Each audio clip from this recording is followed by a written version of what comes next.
The Kybalion. Introduction. Internet Sacred Text Archive. Sacred Texts Esoteric Index. Previous. Next. Buy this book at Amazon.com.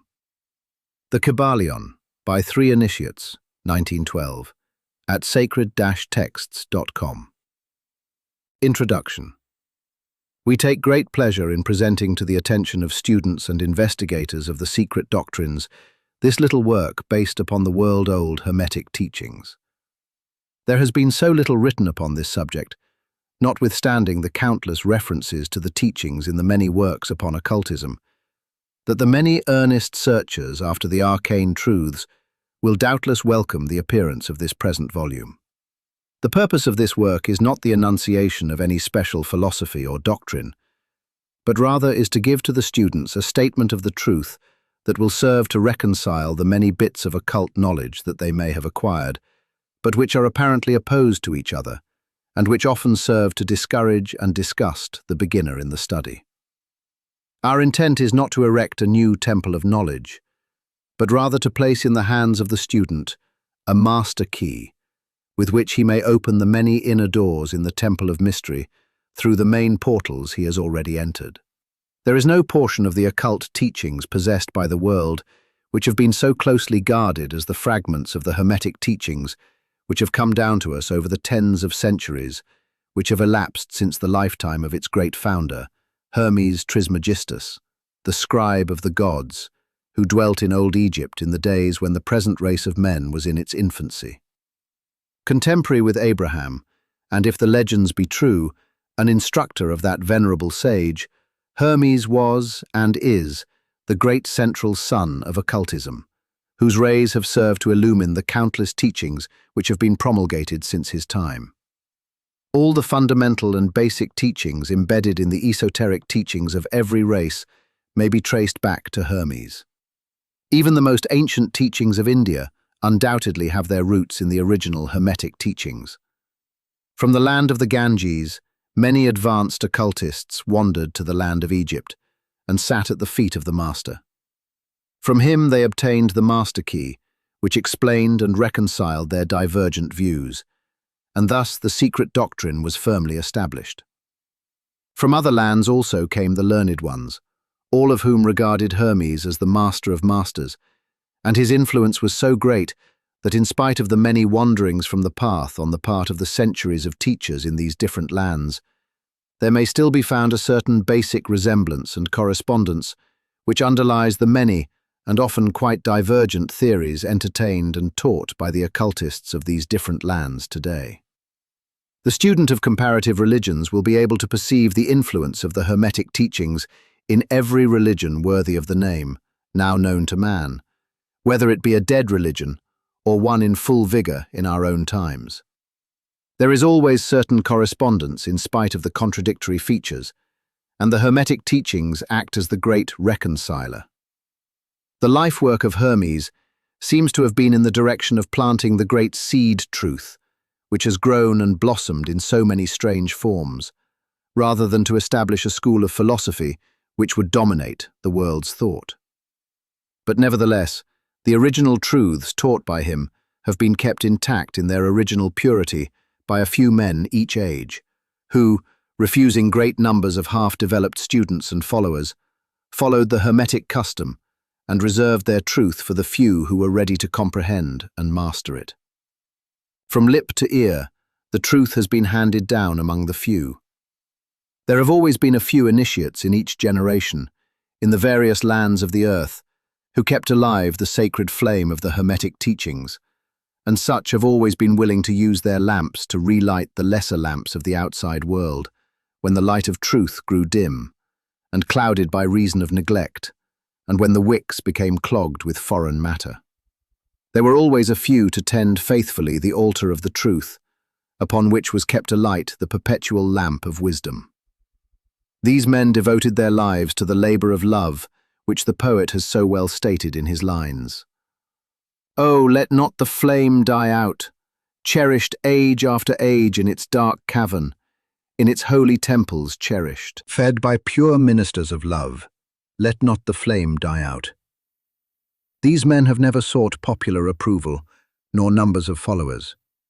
They are indifferent to these things, for they know how few there are in each generation who are ready for the truth, or who would recognize it if it were presented to them.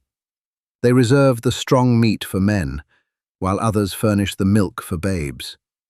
They reserve their pearls of wisdom for the few elect, who recognize their value and who wear them in their crowns, instead of casting them before the materialistic vulgar swine who would trample them in the mud and mix them with their disgusting mental food. But still these men have never forgotten or overlooked the original teachings of Hermes, regarding the passing on of the words of truth to those ready to receive it, which teaching is stated in the Kybalion as follows. Where fall the footsteps of the master, the ears of those ready for his teaching open wide. And again, when the ears of the student are ready to hear, then cometh the lips to fill them with wisdom. But their customary attitude has always been strictly in accordance with the other Hermetic aphorism, also in the Kybalion. The lips of wisdom are closed, except to the ears of understanding. There are those who have criticized this attitude of the Hermetists, and who have claimed that they did not manifest the proper spirit in their policy of seclusion and reticence. But a moment's glance back over the pages of history will show the wisdom of the masters, who knew the folly of attempting to teach to the world that which it was neither ready or willing to receive. The Hermetists have never sought to be martyrs, and have, instead, sat silently aside with a pitying smile on their closed lips, while the heathen raged noisily about them, in their customary amusement of putting to death and torture the honest but misguided enthusiasts, who imagined that they could force upon a race of barbarians the truth capable of being understood only by the elect who had advanced along the path. And the spirit of persecution has not as yet died out in the land. There are certain Hermetic teachings which, if publicly promulgated, would bring down upon the teachers a great cry of scorn and revilement from the multitude, who would again raise the cry of, "Crucify! Crucify!" In this little work we have endeavored to give you an idea of the fundamental teachings of the Kybalion, striving to give you the working principles, leaving you to apply them yourselves, rather than attempting to work out the teaching in detail. If you are a true student, you will be able to work out and apply these principles. If not, then you must develop yourself into one, for otherwise the Hermetic teachings will be as words, words, words to you. The Three Initiates. Next, Chapter 1. The Hermetic Philosophy. The Kybalion. Chapter 1. The Hermetic Philosophy. The lips of wisdom are closed, except to the ears of understanding. The Kybalion. From old Egypt have come the fundamental esoteric and occult teachings which have so strongly influenced the philosophies of all races, nations, and peoples for several thousand years. Egypt, the home of the pyramids and the Sphinx, was the birthplace of the hidden wisdom and mystic teachings. Among the great masters of ancient Egypt there once dwelt one of whom masters hailed as the Master of Masters. He was known as Hermes Trismegistus, the father of occult wisdom, the founder of astrology, the discoverer of alchemy. As the years rolled by, the Egyptians deified Hermes and made him one of their gods, under the name of Thoth. The name Hermes Trismegistus was revered across all ancient lands, synonymous with the fount of wisdom. Even to this day, we use the term hermetic in the sense of secret, sealed so that nothing can escape.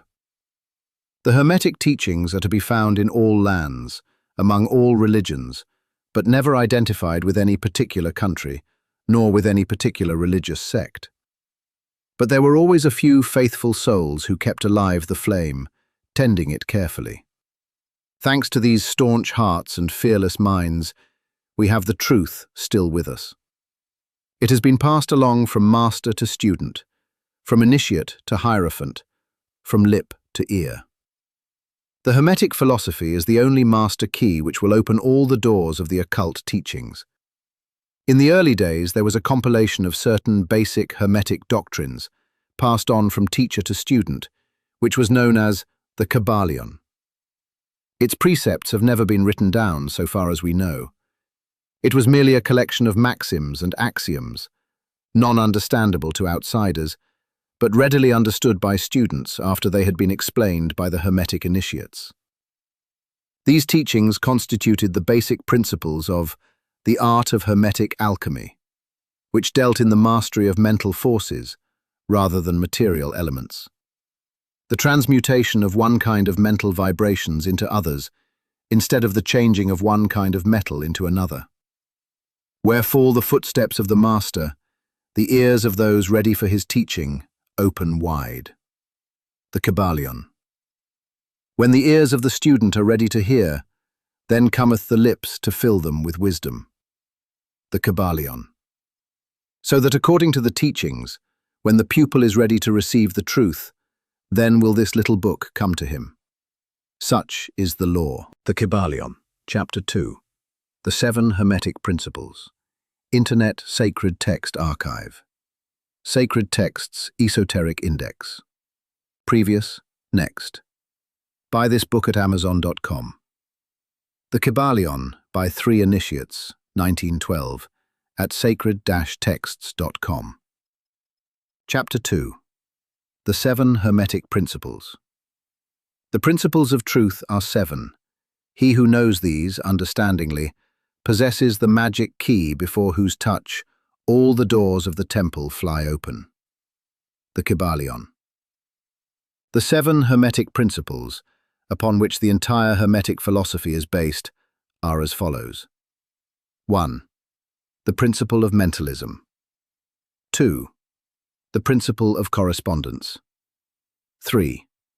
The principle of vibration. 4.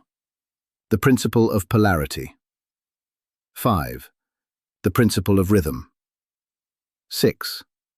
The principle of cause and effect. 7. The principle of gender. These 7 principles will be discussed and explained as we proceed with these lessons. A short explanation of each, however, may as well be given at this point. 1. The principle of mentalism. The all is mind, the universe is mental. The Kybalion. This principle embodies the truth that all is mind. It explains that the all, which is the substantial reality underlying all the outward manifestations and appearances which we know under the terms of the material universe, the phenomena of life, matter, energy, and, in short, all that is apparent to our material senses, is spirit, which in itself is unknowable and undefinable, but which may be considered and thought of as an universal, infinite, living mind. It also explains that all the phenomenal world or universe is simply a mental creation of the all, subject to the laws of created things, and that the universe, as a whole, and in its parts or units, has its existence in the mind of the all, in which mind we live and move and have our being. This principle, by establishing the mental nature of the universe, easily explains all of the varied mental and psychic phenomena that occupy such a large portion of the public attention, and which, without such explanation, are non-understandable and defy scientific treatment.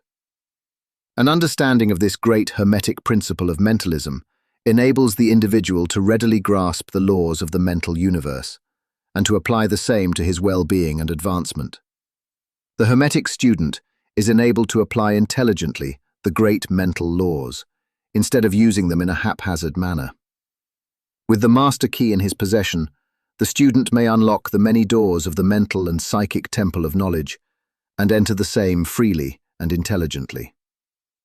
This principle explains the true nature of energy, power, and matter, and why and how all these are subordinate to the mastery of mind. One of the old Hermetic masters wrote, long ages ago, "He who grasps the truth of the mental nature of the universe is well advanced on the path to mastery." And these words are as true today as at the time they were first written. Without this master key, mastery is impossible, and the student knocks in vain at the many doors of the temple. 2. The principle of correspondence. As above, so below. As below, so above. The Kybalion. This principle embodies the truth that there is always a correspondence between the laws and phenomena of the various planes of being and life. The old Hermetic axiom ran in these words: as above, so below. As below, so above. And the grasping of this principle gives one the means of solving many a dark paradox and hidden secret of nature. There are planes beyond our knowing, but when we apply the principle of correspondence to them, we are able to understand much that would otherwise be unknowable to us. This principle is of universal application and manifestation on the various planes of the material, mental, and spiritual universe. It is an universal law.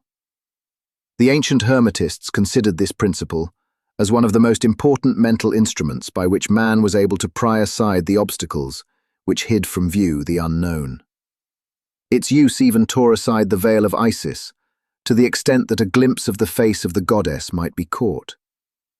Just as a knowledge of the principles of geometry enables man to measure distant suns and their movements while seated in his observatory, so a knowledge of the principle of correspondence enables man to reason intelligently from the known to the unknown. Studying the monad, he understands the archangel. 3.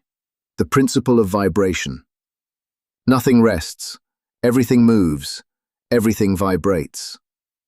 The Kybalion. This principle embodies the truth that everything is in motion. Everything vibrates. Nothing is at rest. Facts which modern science endorses and which each new scientific discovery tends to verify. And yet this Hermetic principle was enunciated thousands of years ago by the masters of ancient Egypt. This principle explains that the differences between different manifestations of matter, energy, mind, and even spirit result largely from varying rates of vibration. From the all, which is pure spirit, down to the grossest form of matter, all is in vibration.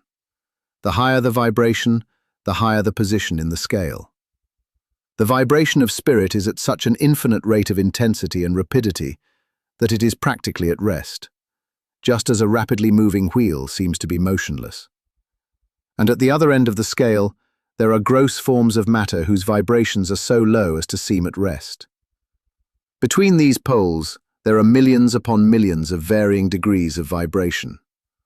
From corpuscle and electron, atom and molecule, to worlds and universes, everything is in vibratory motion. This is also true on the planes of energy and force, which are but varying degrees of vibration, and also on the mental planes, whose states depend upon vibrations, and even onto the spiritual planes.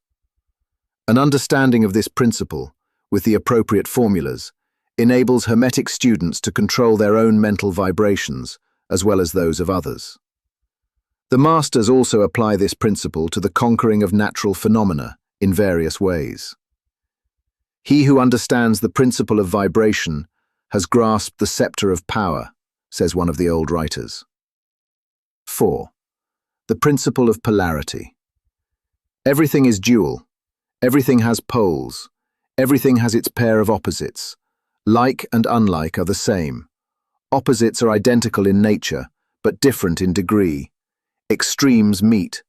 All truths are but half-truths. All paradoxes may be reconciled. The Kybalion. This principle embodies the truth that everything is dual. Everything has two poles. Everything has its pair of opposites, all of which were old Hermetic axioms.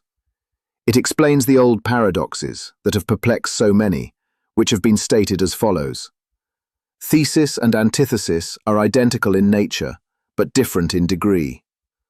Opposites are the same, differing only in degree. The pairs of opposites may be reconciled. Extremes meet. Everything is and isn't at the same time. All truths are but half-truths. Every truth is half false. There are two sides to everything, etc., etc., etc. It explains that in everything there are two poles, or opposite aspects, and that opposites are really only the two extremes of the same thing, with many varying degrees between them. To illustrate, heat and cold, although opposites, are really the same thing, the differences consisting merely of degrees of the same thing. Look at your thermometer and see if you can discover where heat terminates and cold begins. There is no such thing as absolute heat or absolute cold. The two terms heat and cold simply indicate varying degrees of the same thing, and that same thing, which manifests as heat and cold, is merely a form, variety, and rate of vibration. So heat and cold are simply the two poles of that which we call heat, and the phenomena attendant thereupon are manifestations of the principle of polarity. The same principle manifests in the case of light and darkness, which are the same thing, the difference consisting of varying degrees between the two poles of the phenomena. Where does darkness leave off and light begin? What is the difference between large and small, between hard and soft, between black and white, between sharp and dull, between noise and quiet, between high and low, between positive and negative? The principle of polarity explains these paradoxes, and no other principle can supersede it. The same principle operates on the mental plane. Let us take a radical and extreme example, that of love and hate, two mental states apparently totally different. And yet there are degrees of hate and degrees of love, and a middle point in which we use the terms like or dislike, which shade into each other so gradually that sometimes we are at a loss to know whether we like or dislike, or neither. And all are simply degrees of the same thing, as you will see if you will but think a moment. And more than this, and considered of more importance by the Hermetists, it is possible to change the vibrations of hate to the vibrations of love, in one's own mind and in the minds of others. Many of you who read these lines have had personal experiences of the involuntary rapid transition from love to hate, and the reverse, in your own case and that of others. And you will therefore realize the possibility of this being accomplished by the use of the will, by means of the Hermetic formulas. Good and evil are but the poles of the same thing, and the Hermetist understands the art of transmuting evil into good by means of an application of the principle of polarity. In short, the art of polarization becomes a phase of mental alchemy, known and practiced by the ancient and modern Hermetic masters. An understanding of the principle will enable one to change his own polarity, as well as that of others, if he will devote the time and study necessary to master the art. 5. The principle of rhythm. Everything flows out and in. Everything has its tides. All things rise and fall. The pendulum swing manifests in everything. The measure of the swing to the right is the measure of the swing to the left. Rhythm compensates. The Kybalion. This principle embodies the truth that in everything there is manifested a measured motion, to and fro, a flow and inflow, a swing backward and forward, a pendulum-like movement, a tide-like ebb and flow, a high tide and low tide, between the two poles which exist in accordance with the principle of polarity described a moment ago. There is always an action and a reaction, an advance and a retreat, a rising and a sinking. This is in the affairs of the universe, suns, worlds, men, animals, mind, energy, and matter. This law is manifest in the creation and destruction of worlds, in the rise and fall of nations, in the life of all things, and finally in the mental states of man. And it is with this latter that the Hermetists find the understanding of the principle most important. The Hermetists have grasped this principle, finding its universal application, and have also discovered certain means to overcome its effects in themselves by the use of the appropriate formulas and methods. They apply the mental law of neutralization. They cannot annul the principle or cause it to cease its operation, but they have learned how to escape its effects upon themselves to a certain degree, depending upon the mastery of the principle. They have learned how to use it instead of being used by it. In this and similar methods consist the art of the Hermetists. The master of Hermetics polarizes himself at the point at which he desires to rest, and then neutralizes the rhythmic swing of the pendulum which would tend to carry him to the other pole. All individuals who have attained any degree of self-mastery do this to a certain degree, more or less unconsciously. But the master does this consciously, and by the use of his will, and attains a degree of poise and mental firmness almost impossible of belief on the part of the masses who are swung backward and forward like a pendulum. This principle, and that of polarity, have been closely studied by the Hermetists, and the methods of counteracting, neutralizing, and using them form an important part of the Hermetic mental alchemy. 6. The principle of cause and effect. Every cause has its effect. Every effect has its cause. Everything happens according to law. Chance is but a name for law not recognized. There are many planes of causation, but nothing escapes the law. The Kybalion. This principle embodies the fact that there is a cause for every effect, an effect from every cause. It explains that everything happens according to law, that nothing ever merely happens, that there is no such thing as chance, that while there are various planes of cause and effect, the higher dominating the lower planes, still nothing ever entirely escapes the law. The Hermetists understand the art and methods of rising above the ordinary plane of cause and effect, to a certain degree, and by mentally rising to a higher plane, they become causes instead of effects.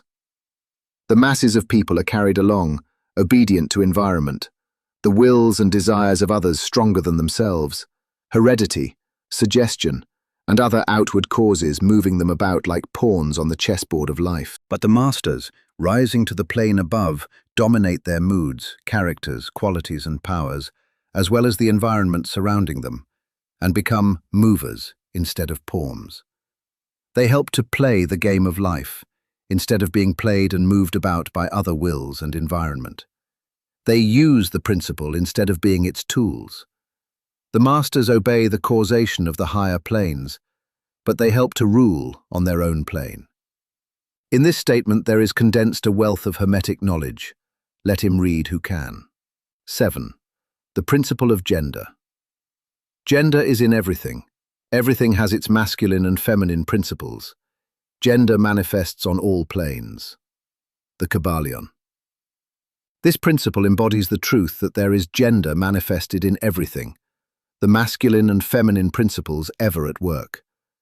This is true not only of the physical plane, but of the mental and even the spiritual planes. On the physical plane, the principle manifests as sex. On the higher planes, it takes higher forms, but the principle is ever the same. No creation, physical, mental, or spiritual, is possible without this principle. An understanding of its laws will throw light on many a subject that has perplexed the minds of men.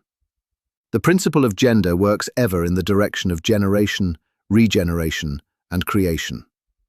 Everything, and every person, contains the two elements or principles, or this great principle, within it, him or her. Every male thing has the female element also. Every female contains also the male principle. If you would understand the philosophy of mental and spiritual creation, generation, and regeneration, you must understand and study this Hermetic principle. It contains the solution of many mysteries of life. We caution you that this principle has no reference to the many base, pernicious, and degrading lustful theories, teachings, and practices, which are taught under fanciful titles, and which are a prostitution of the great natural principle of gender. Such base revivals of the ancient infamous forms of phallicism tend to ruin mind, body, and soul, and the Hermetic philosophy has ever sounded the warning note against these degraded teachings which tend toward lust, licentiousness, and perversion of nature's principles. If you seek such teachings, you must go elsewhere for them. Hermeticism contains nothing for you along these lines. To the pure, all things are pure. To the base, all things are base. Next. Ch.III. Mental Transmutation. The Kybalion. Ch.III. Mental Transmutation. Internet Sacred Text Archive. Sacred Texts Esoteric Index.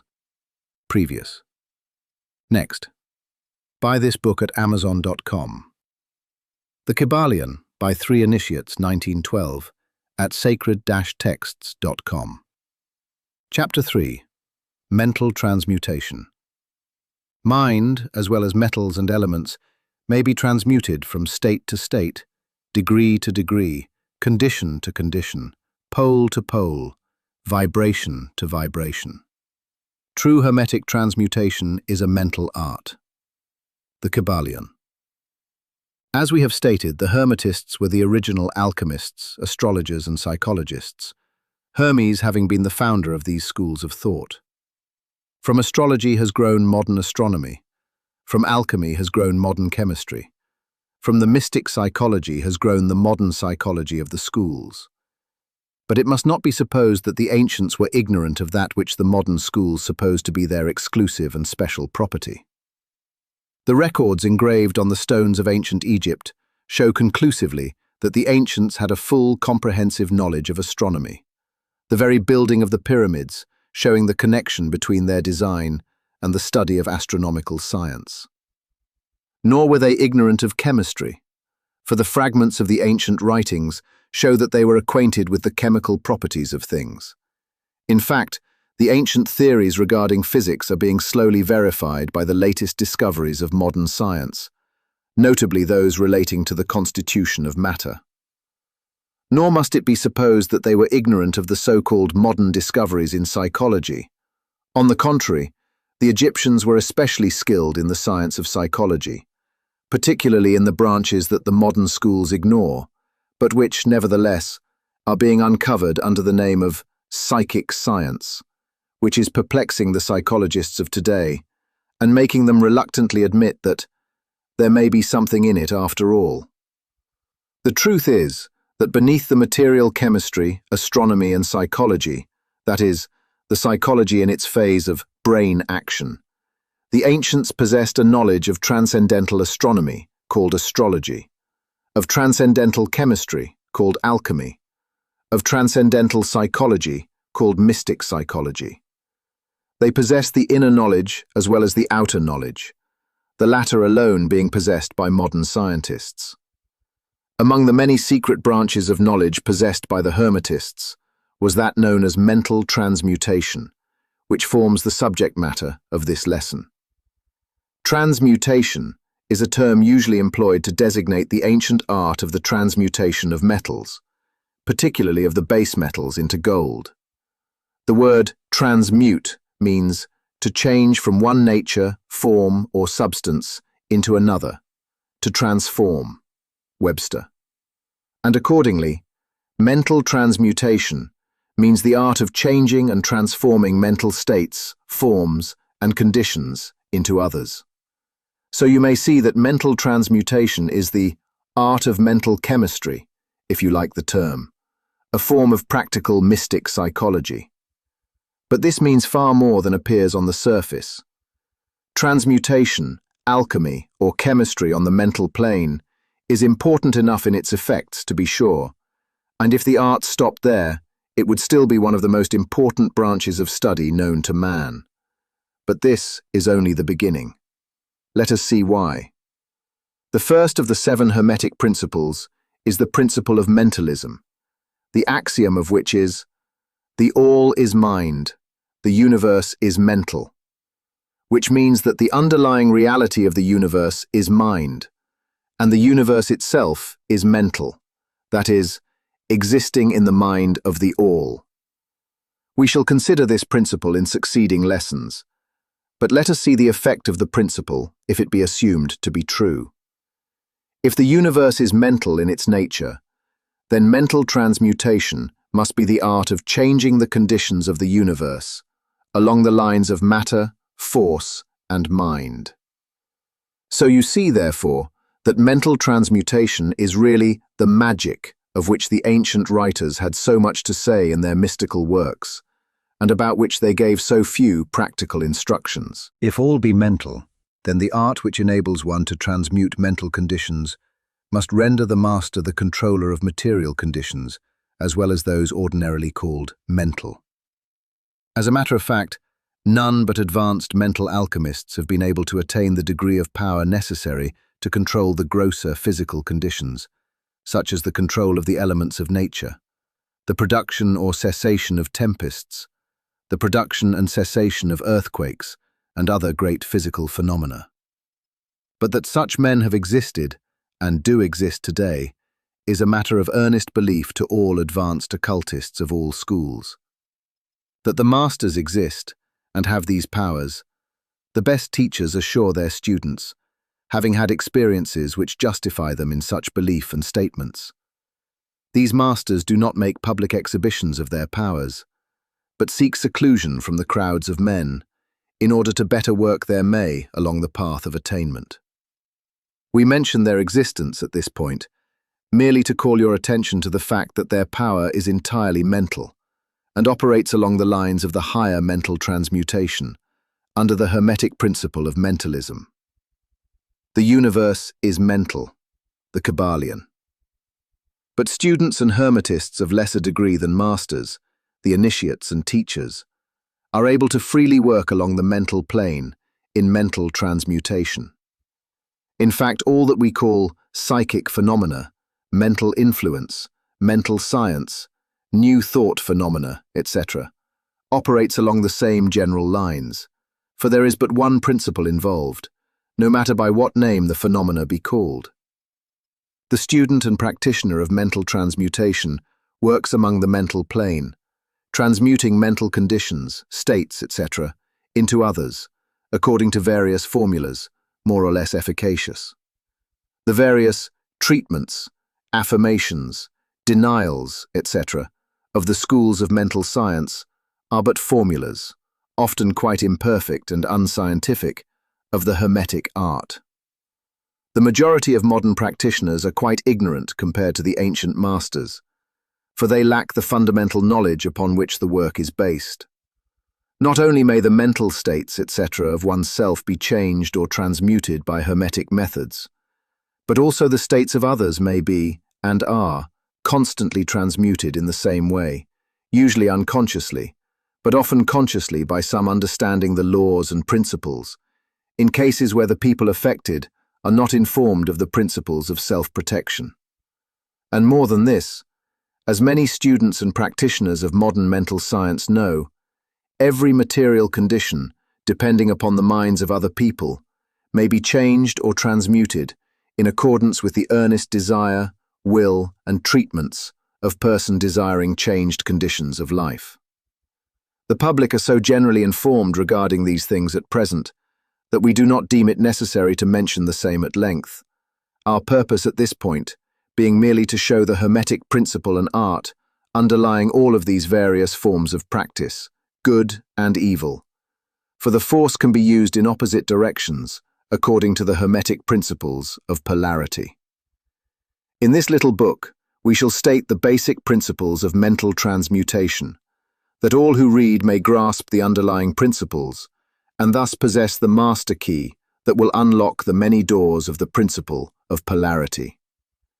We shall now proceed to a consideration of the first of the Hermetic 7 principles, the principle of mentalism, in which is explained the truth that the all is mind, the universe is mental, in the words of the Kybalion.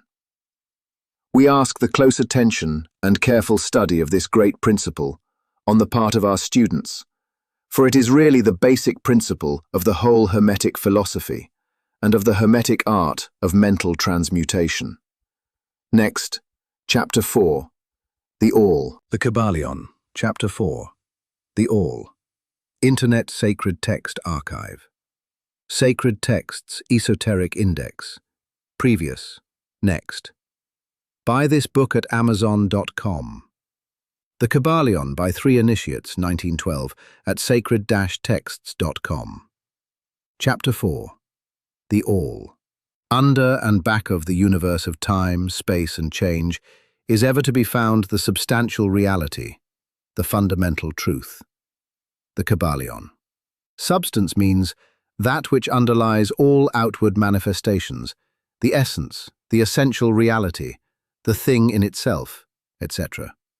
Substantial means actually existing, being the essential element, being real, etc. Reality means the state of being real, true, enduring, valid, fixed, permanent, actual, etc. Under and behind all outward appearances or manifestations, there must always be a substantial reality. This is the law.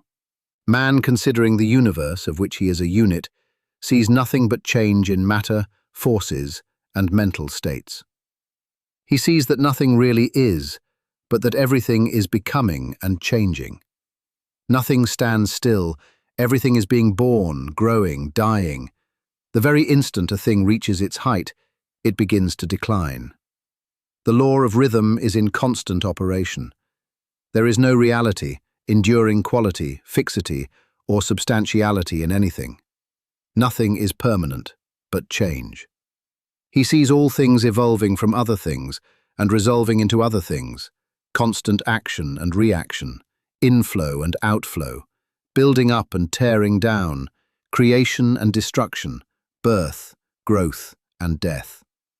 Nothing endures but change. And if he be a thinking man, he realizes that all of these changing things must be but outward appearances or manifestations of some underlying power, some substantial reality. All thinkers, in all lands and in all times, have assumed the necessity for postulating the existence of this substantial reality. All philosophies worthy of the name have been based upon this thought. Men have given to this substantial reality many names. Some have called it by the term of deity, under many titles. Others have called it the infinite and eternal energy. Others have tried to call it matter, but all have acknowledged its existence. It is self-evident, it needs no argument. In these lessons, we have followed the example of some of the world's greatest thinkers, both ancient and modern, the Hermetic, masters, and have called this underlying power, this substantial reality, by the Hermetic name of the All, which term we consider the most comprehensive of the many terms applied by man to that which transcends names and terms. We accept and teach the view of the great Hermetic thinkers of all times, as well as of those illumined souls who have reached higher planes of being, both of whom assert that the inner nature of the All is unknowable. This must be so, for naught by the All itself can comprehend its own nature and being. The Hermetists believe and teach that the All, in itself, is and must ever be unknowable. They regard all the theories, guesses, and speculations of the theologians and metaphysicians regarding the inner nature of the All as but the childish efforts of mortal minds to grasp the secret of the infinite. Such efforts have always failed and will always fail, from the very nature of the task. One pursuing such inquiries travels around and around in the labyrinth of thought until he is lost to all sane reasoning, action, or conduct, and is utterly unfitted for the work of life. He is like the squirrel which frantically runs around and around the circling treadmill wheel of his cage, travelling ever and yet reaching nowhere. At the end, a prisoner still, and standing just where he started. And still more presumptuous are those who attempt to ascribe to the All the personality, qualities, properties, characteristics, and attributes of themselves, ascribing to the All the human emotions, feelings, and characteristics, even down to the pettiest qualities of mankind, such as jealousy, susceptibility to flattery and praise, desire for offerings and worship, and all the other survivals from the days of the childhood of the race. Such ideas are not worthy of grown men and women, and are rapidly being discarded. At this point, it may be proper for me to state that we make a distinction between religion and theology, between philosophy and metaphysics. Religion to us means that intuitional realization of the existence of the All and one's relationship to it, while theology means the attempts of men to ascribe personality, qualities, and characteristics to it, their theories regarding its affairs, will, desires, plans, and designs, and their assumption of the office of middlemen between the All and the people. Philosophy to us means the inquiry after knowledge of things knowable and thinkable, while metaphysics means the attempt to carry the inquiry over and beyond the boundaries and into regions unknowable and unthinkable, and with the same tendency as that of theology. And consequently, both religion and philosophy mean to us things having roots in reality, while theology and metaphysics seem like broken reeds, rooted in the quicksands of ignorance, and affording naught but the most insecure support for the mind or soul of man. We do not insist upon our students accepting these definitions. We mention them merely to show our position. At any rate, you shall hear very little about theology and metaphysics in these lessons. But while the essential nature of the all is unknowable, there are certain truths connected with its existence which the human mind finds itself compelled to accept. And an examination of these reports form a proper subject of inquiry, particularly as they agree with the reports of the illumined on higher planes. And to this inquiry we now invite you.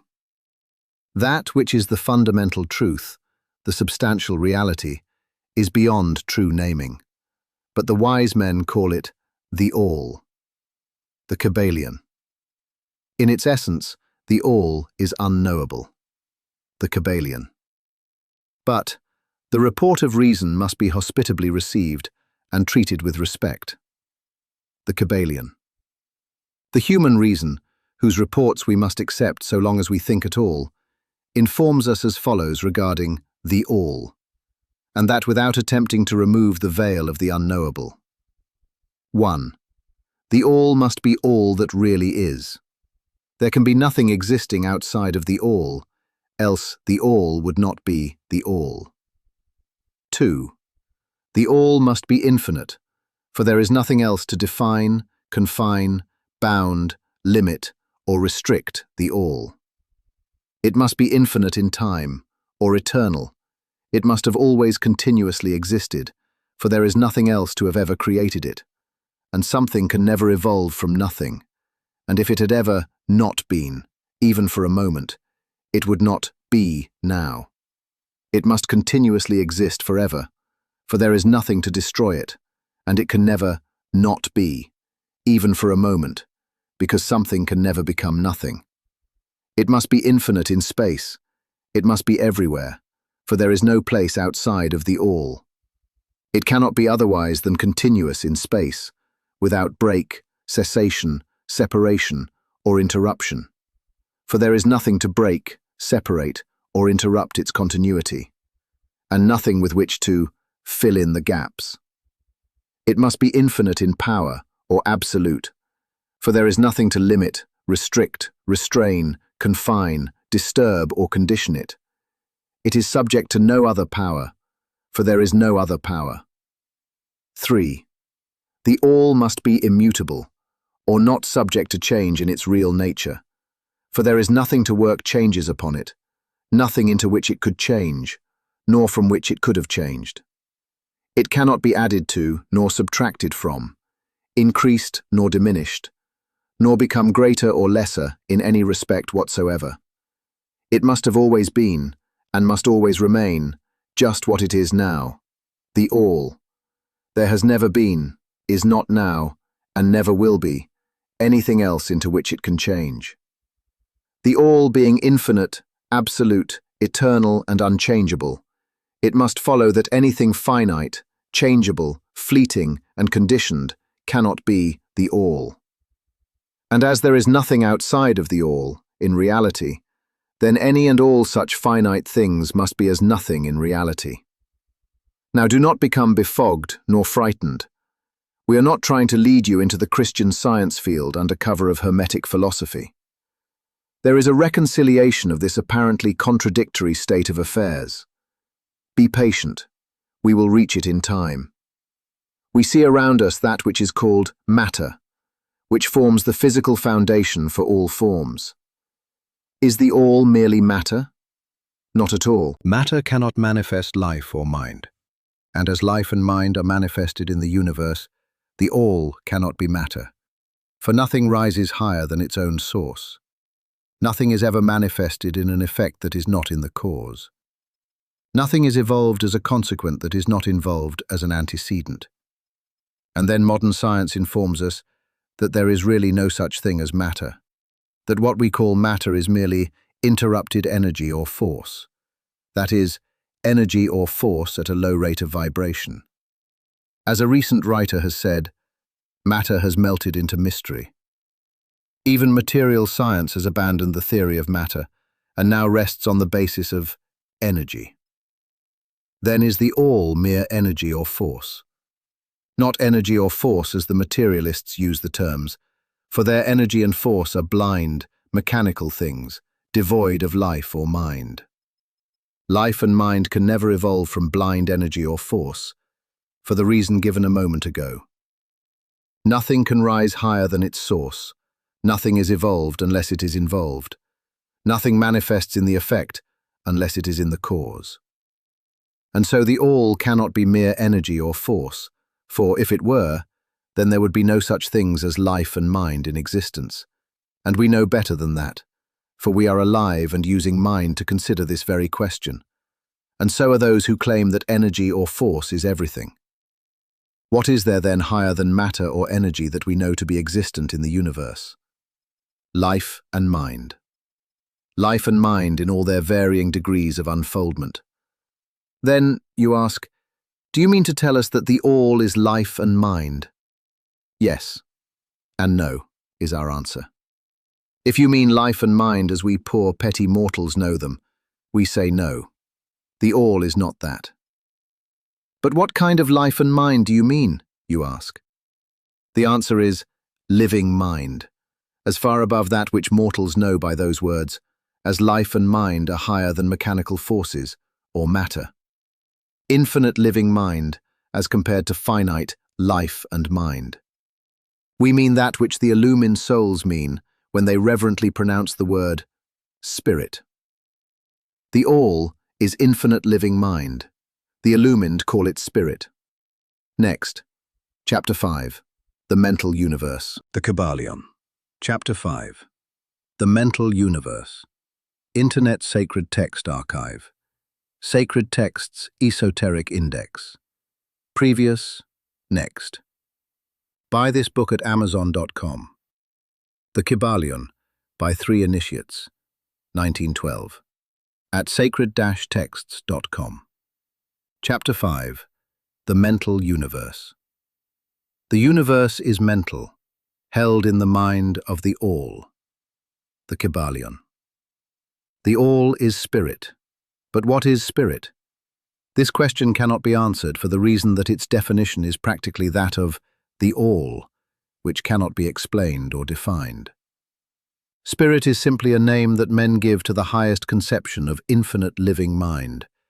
It means the real essence. It means living mind, as much superior to life and mind as we know them, as the latter are superior to mechanical energy and matter. Spirit transcends our understanding, and we use the term merely that we may think or speak of the all. For the purposes of thought and understanding, we are justified in thinking of spirit as infinite living mind, at the same time acknowledging that we cannot fully understand it. We must either do this or stop thinking of the matter at all. Let us now proceed to a consideration of the nature of the universe as a whole and in its parts. What is the universe? We have seen that there can be nothing outside of the all. Then is the universe the all? No, this cannot be, because the universe seems to be made up of many and is constantly changing, and in other ways it does not measure up to the ideas that we are compelled to accept regarding the all, as stated in our last lesson. Then if the universe be not the all, then it must be nothing. Such is the inevitable conclusion of the mind at first thought. But this will not satisfy the question, for we are sensible of the existence of the universe. Then if the universe is neither the all nor nothing, what can it be? Let us examine this question. If the universe exists at all, or seems to exist, it must proceed in some way from the all. It must be a creation of the all. But as something can never come from nothing, from what could the all have created it? Some philosophers have answered this question by saying that the all created the universe from itself, that is, from the being and substance of the All. But this will not do, for the All cannot be subtracted from, nor divided, as we have seen. And then again, if this be so, would not each particle in the universe be aware of its being the All? The All could not lose its knowledge of itself, nor actually become an atom, or blind force, or lowly living thing. Some men, indeed, realizing that the All is indeed all, and also recognizing that they, the men, existed, have jumped to the conclusion that they and the All were identical, and they have filled the air with shouts of, "I am God," to the amusement of the multitude and the sorrow of sages. The claim of the corpuscle that, "I am man," would be modest in comparison. But what indeed is the universe, if it be not the All, not yet created by the All having separated itself into fragments? What else can it be? Of what else can it be made? This is the great question. Let us examine it carefully. We find here that the principle of correspondence, see Lesson 1, comes to our aid here. The old Hermetic axiom, "as above, so below," may be pressed into service at this point. Let us endeavor to get a glimpse of the workings on higher planes by examining those on our own. The principle of correspondence must apply to this as well as to other problems. Let us see. On his own plane of being, how does man create? Well, first, he may create by making something out of outside materials. But this will not do, for there are no materials outside of the All with which it may create. Well then, secondly, man procreates or reproduces his kind by the process of begetting, which is self-multiplication accomplished by transferring a portion of his substance to his offspring. But this will not do, because the All cannot transfer or subtract a portion of itself, nor can it reproduce or multiply itself. In the first place, there would be a taking away, and in the second case, a multiplication or addition to the All, both thoughts being an absurdity. Is there no third way in which man creates? Yes, there is. He creates mentally.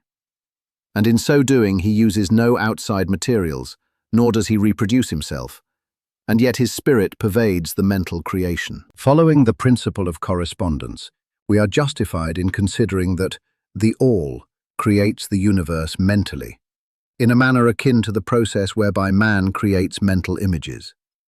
And here is where the report of reason tallies precisely with the report of the illumined, as shown by their teachings and writings.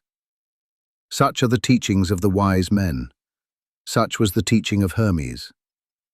The All can create in no other way except mentally, without either using material, and there is none to use, or else reproducing itself, which is also impossible. There is no escape from this conclusion of the reason, which, as we have said, agrees with the highest teachings of the illumined. Just as you, student, may create a universe of your own in your mentality, so does the All create universes in its own mentality.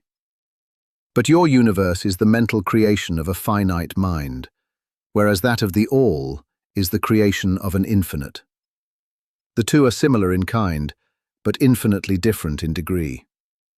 We shall examine more closely into the process of creation and manifestation as we proceed. But this is the point to fix in your minds at this stage. The universe, and all it contains, is a mental creation of the All. Verily indeed, all is mind. The All creates in its infinite mind countless universes, which exist for eons of time. And yet, to the All, the creation, development, decline, and death of 1,000,000 universes is as the time of the twinkling of an eye. The Kybalion. The infinite mind of the All is the womb of universes. The Kybalion. The principle of gender, see Lesson 1, and other lessons to follow, is manifested on all planes of life, material, mental, and spiritual. But, as we have said before, gender does not mean sex. Sex is merely a material manifestation of gender. Gender means relating to generation or creation. And whenever anything is generated or created, on any plane, the principle of gender must be manifested. And this is true even in the creation of universes. Now, do not jump to the conclusion that we are teaching that there is a male and female God or creator. That idea is merely a distortion of the ancient teachings on the subject. The true teaching is that the all, in itself, is above gender, as it is above every other law, including those of time and space. It is the law from which the laws proceed, and it is not subject to them. But when the all manifests on the plane of generation or creation, then it acts according to law and principle, for it is moving on a lower plane of being. And consequently, it manifests the principle of gender, in its masculine and feminine aspects, on the mental plane, of course. This idea may seem startling to some of you who hear it for the first time, but you have all really passively accepted it in your everyday conceptions. You speak of the fatherhood of God and the motherhood of nature, of God, the divine Father, and nature, the universal mother, and have thus instinctively acknowledged the principle of gender in the universe. Is this not so? But the Hermetic teaching does not imply a real duality. The all is one. The two aspects are merely aspects of manifestation. The teaching is that the masculine principle manifested by the all stands, in a way, apart from the actual mental creation of the universe. It projects its will toward the feminine principle, which may be called nature, whereupon the latter begins the actual work of the evolution of the universe, from simple centers of activity onto man, and then on still higher, all according to well-established and firmly enforced laws of nature. If you prefer the old figures of thought, you may think of the masculine principle as God, the Father, and of the feminine principle as nature, the universal mother, from whose womb all things have been born. This is more than a mere poetic figure of speech. It is an idea of the actual process of the creation of the universe. But always remember that the all is but one, and that in its infinite mind the universe is generated, created, and exists. It may help you to get the proper idea if you will apply the law of correspondence to yourself and your own mind. You know that the part of you which you call I, in a sense, stands apart and witnesses the creation of mental images in your own mind. The part of your mind in which the mental generation is accomplished may be called the me, in distinction from the I, which stands apart and witnesses and examines the thoughts, ideas, and images of the me. As above, so below, remember. And the phenomena of one plane may be employed to solve the riddles of higher or lower planes. Is it any wonder that you, the child, feel that instinctive reverence for the all, which feeling we call religion, that respect and reverence for the Father mind? Is it any wonder that, when you consider the works and wonders of nature, you are overcome with a mighty feeling which has its roots away down in your inmost being? It is the mother mind that you are pressing close up to, like a babe to the breast. Do not make the mistake of supposing that the little world you see around you, the earth, which is a mere grain of dust in the universe, is the universe itself. There are millions upon millions of such worlds, and greater, and there are millions of such universes in existence within the infinite mind of the all.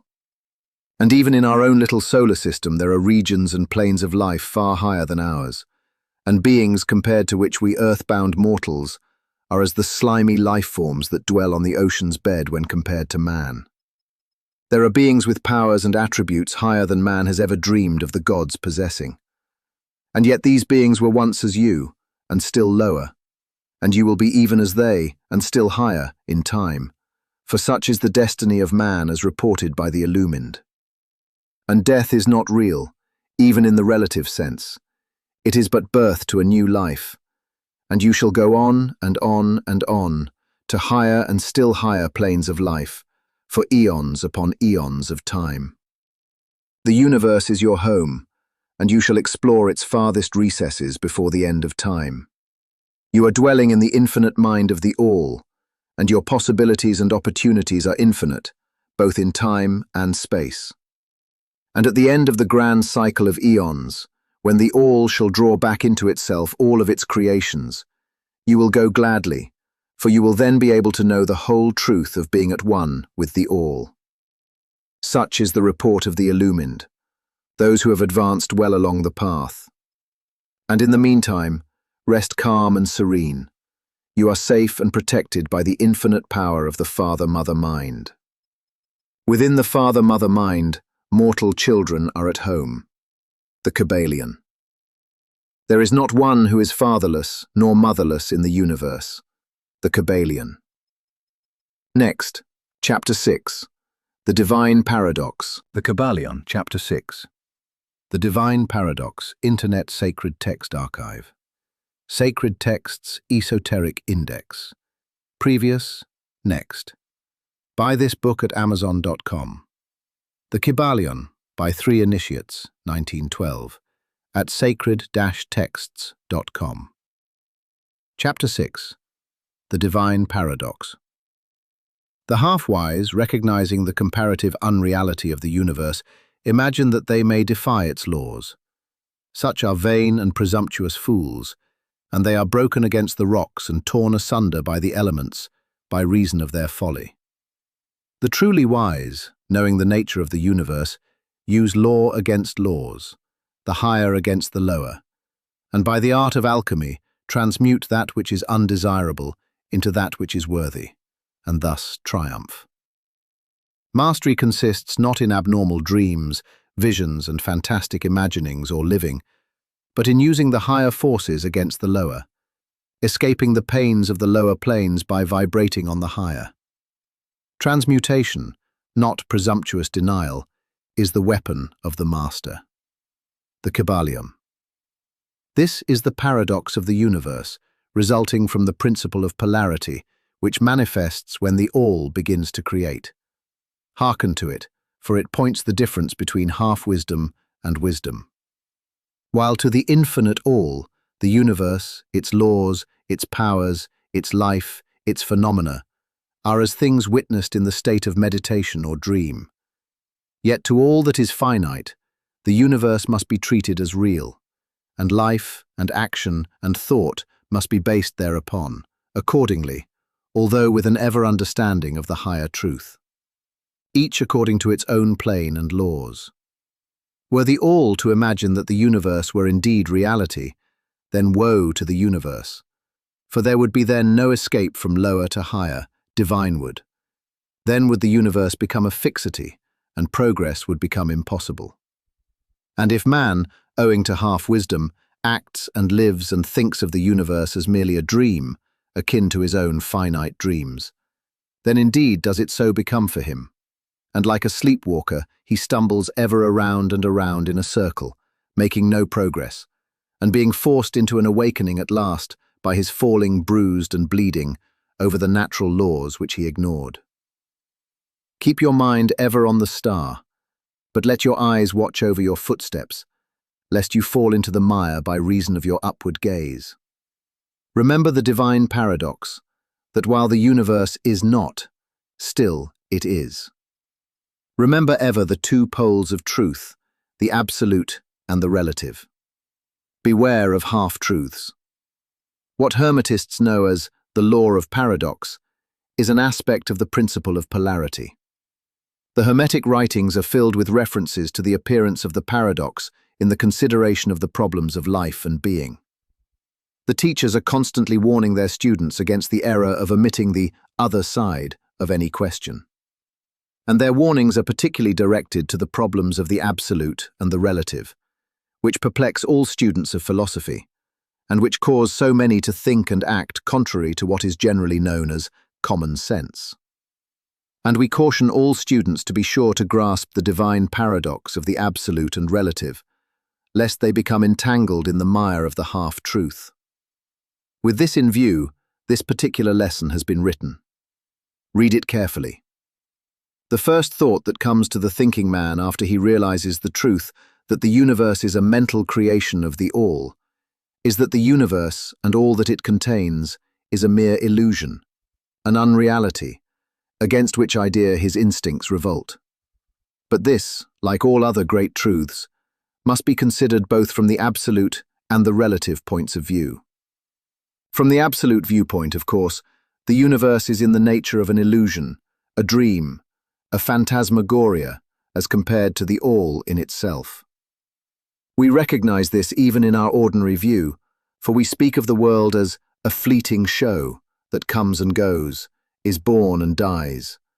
For the element of impermanence and change, finiteness and unsubstantiality, must ever be connected with the idea of a created universe when it is contrasted with the idea of the all, no matter what may be our beliefs concerning the nature of both. Philosopher, metaphysician, scientist, and theologian all agree upon this idea, and the thought is found in all forms of philosophical thought and religious conceptions, as well as in the theories of the respective schools of metaphysics and theology. So the Hermetic teachings do not preach the unsubstantiality of the universe in any stronger terms than those more familiar to you, although their presentation of the subject may seem somewhat more startling. Anything that has a beginning and an ending must be, in a sense, unreal and untrue, and the universe comes under the rule in all schools of thought. From the absolute point of view, there is nothing real except the all, no matter what terms we may use in thinking of or discussing the subject. Whether the universe be created of matter, or whether it be a mental creation in the mind of the all, it is unsubstantial, non-enduring, a thing of time, space, and change.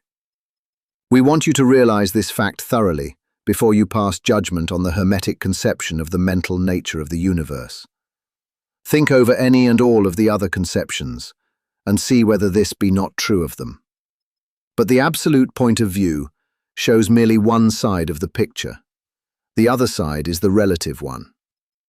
Absolute truth has been defined as things as the mind of God knows them, while relative truth is things as the highest reason of man understands them. And so while to the all, the universe must be unreal and illusionary, a mere dream or result of meditation, nevertheless to the finite minds forming a part of that universe, and viewing it through mortal faculties, the universe is very real indeed, and must be so considered. In recognizing the absolute view, we must not make the mistake of ignoring or denying the facts and phenomena of the universe as they present themselves to our mortal faculties. We are not the all, remember. To take familiar illustrations, we all recognize the fact that matter exists to our senses. We will fare badly if we do not. And yet, even our finite minds understand the scientific dictum that there is no such thing as matter from a scientific point of view. That which we call matter is held to be merely an aggregation of atoms, which atoms themselves are merely a grouping of units of force, called electrons or ions, vibrating and in constant circular motion. We kick a stone and we feel the impact. It seems to be real, notwithstanding that we know it to be merely what we have stated above. But remember that our foot, which feels the impact by means of our brains, is likewise matter, so constituted of electrons, and for that matter, so are our brains. And at the best, if it were not by reason of our mind, we would not know the foot or stone at all. Then again, the ideal of the artist or sculptor, which he is endeavoring to reproduce in stone or on canvas, seems very real to him. So do the characters in the mind of the author, or dramatist, which he seeks to express so that others may recognize them. And if this be true in the case of our finite minds, what must be the degree of reality in the mental images created in the mind of the infinite? Oh, friends, to mortals this universe of mentality is very real indeed. It is the only one we can ever know, though we rise from plane to plane, higher and higher in it. To know it otherwise, but actual experience, we must be the all itself. It is true that the higher we rise in the scale, the nearer to the mind of the Father we reach, the more apparent becomes the illusory nature of finite things. But not until the all finally withdraws us into itself does the vision actually vanish. So, We need not dwell upon the feature of illusion. Rather, let us, recognizing the real nature of the universe, seek to understand its mental laws, and endeavor to use them to the best effect in our upward progress through life, as we travel from plane to plane of being. The laws of the universe are nonetheless iron laws because of the mental nature. All, except the all, are bound by them. What is in the infinite mind of the all is real in a degree second only to that reality itself, which is vested in the nature of the all. So, do not feel insecure or afraid. We are all held firmly in the infinite mind of the all, and there is naught to hurt us or for us to fear. There is no power outside of the all to affect us, so we may rest calm and secure. There is a world of comfort and security in this realization when once attained. Then, calm and peaceful do we sleep, rocked in the cradle of the deep, resting safely on the bosom of the ocean of infinite mind, which is the all. In the all, indeed, do we live and move and have our being. Matter is nonetheless matter to us, while we dwell on the plane of matter, although we know it to be merely an aggregation of electrons, or particles of force, vibrating rapidly and gyrating around each other in the formations of atoms. The atoms in turn vibrating and gyrating, forming molecules, which latter in turn form larger masses of matter. Nor does matter become less matter when we follow the inquiry still further, and learn from the Hermetic teachings that the force of which the electrons are but units is merely a manifestation of the mind of the all, and like all else in the universe is purely mental in its nature. While on the plane of matter, we must recognize its phenomena. We may control matter, as all masters of higher or lesser degree do, but we do so by applying the higher forces. We commit a folly when we attempt to deny the existence of matter in the relative aspect. We may deny its mastery over us, and rightly so, but we should not attempt to ignore it in its relative aspect, at least so long as we dwell upon its plane. Nor do the laws of nature become less constant or effective when we know them, likewise, to be merely mental creations. They are in full effect on the various planes. We overcome the lower laws by applying still higher ones, and in this way only. But we cannot escape law or rise above it entirely. Nothing but the all can escape law, and that because the all is law itself, from which all laws emerge.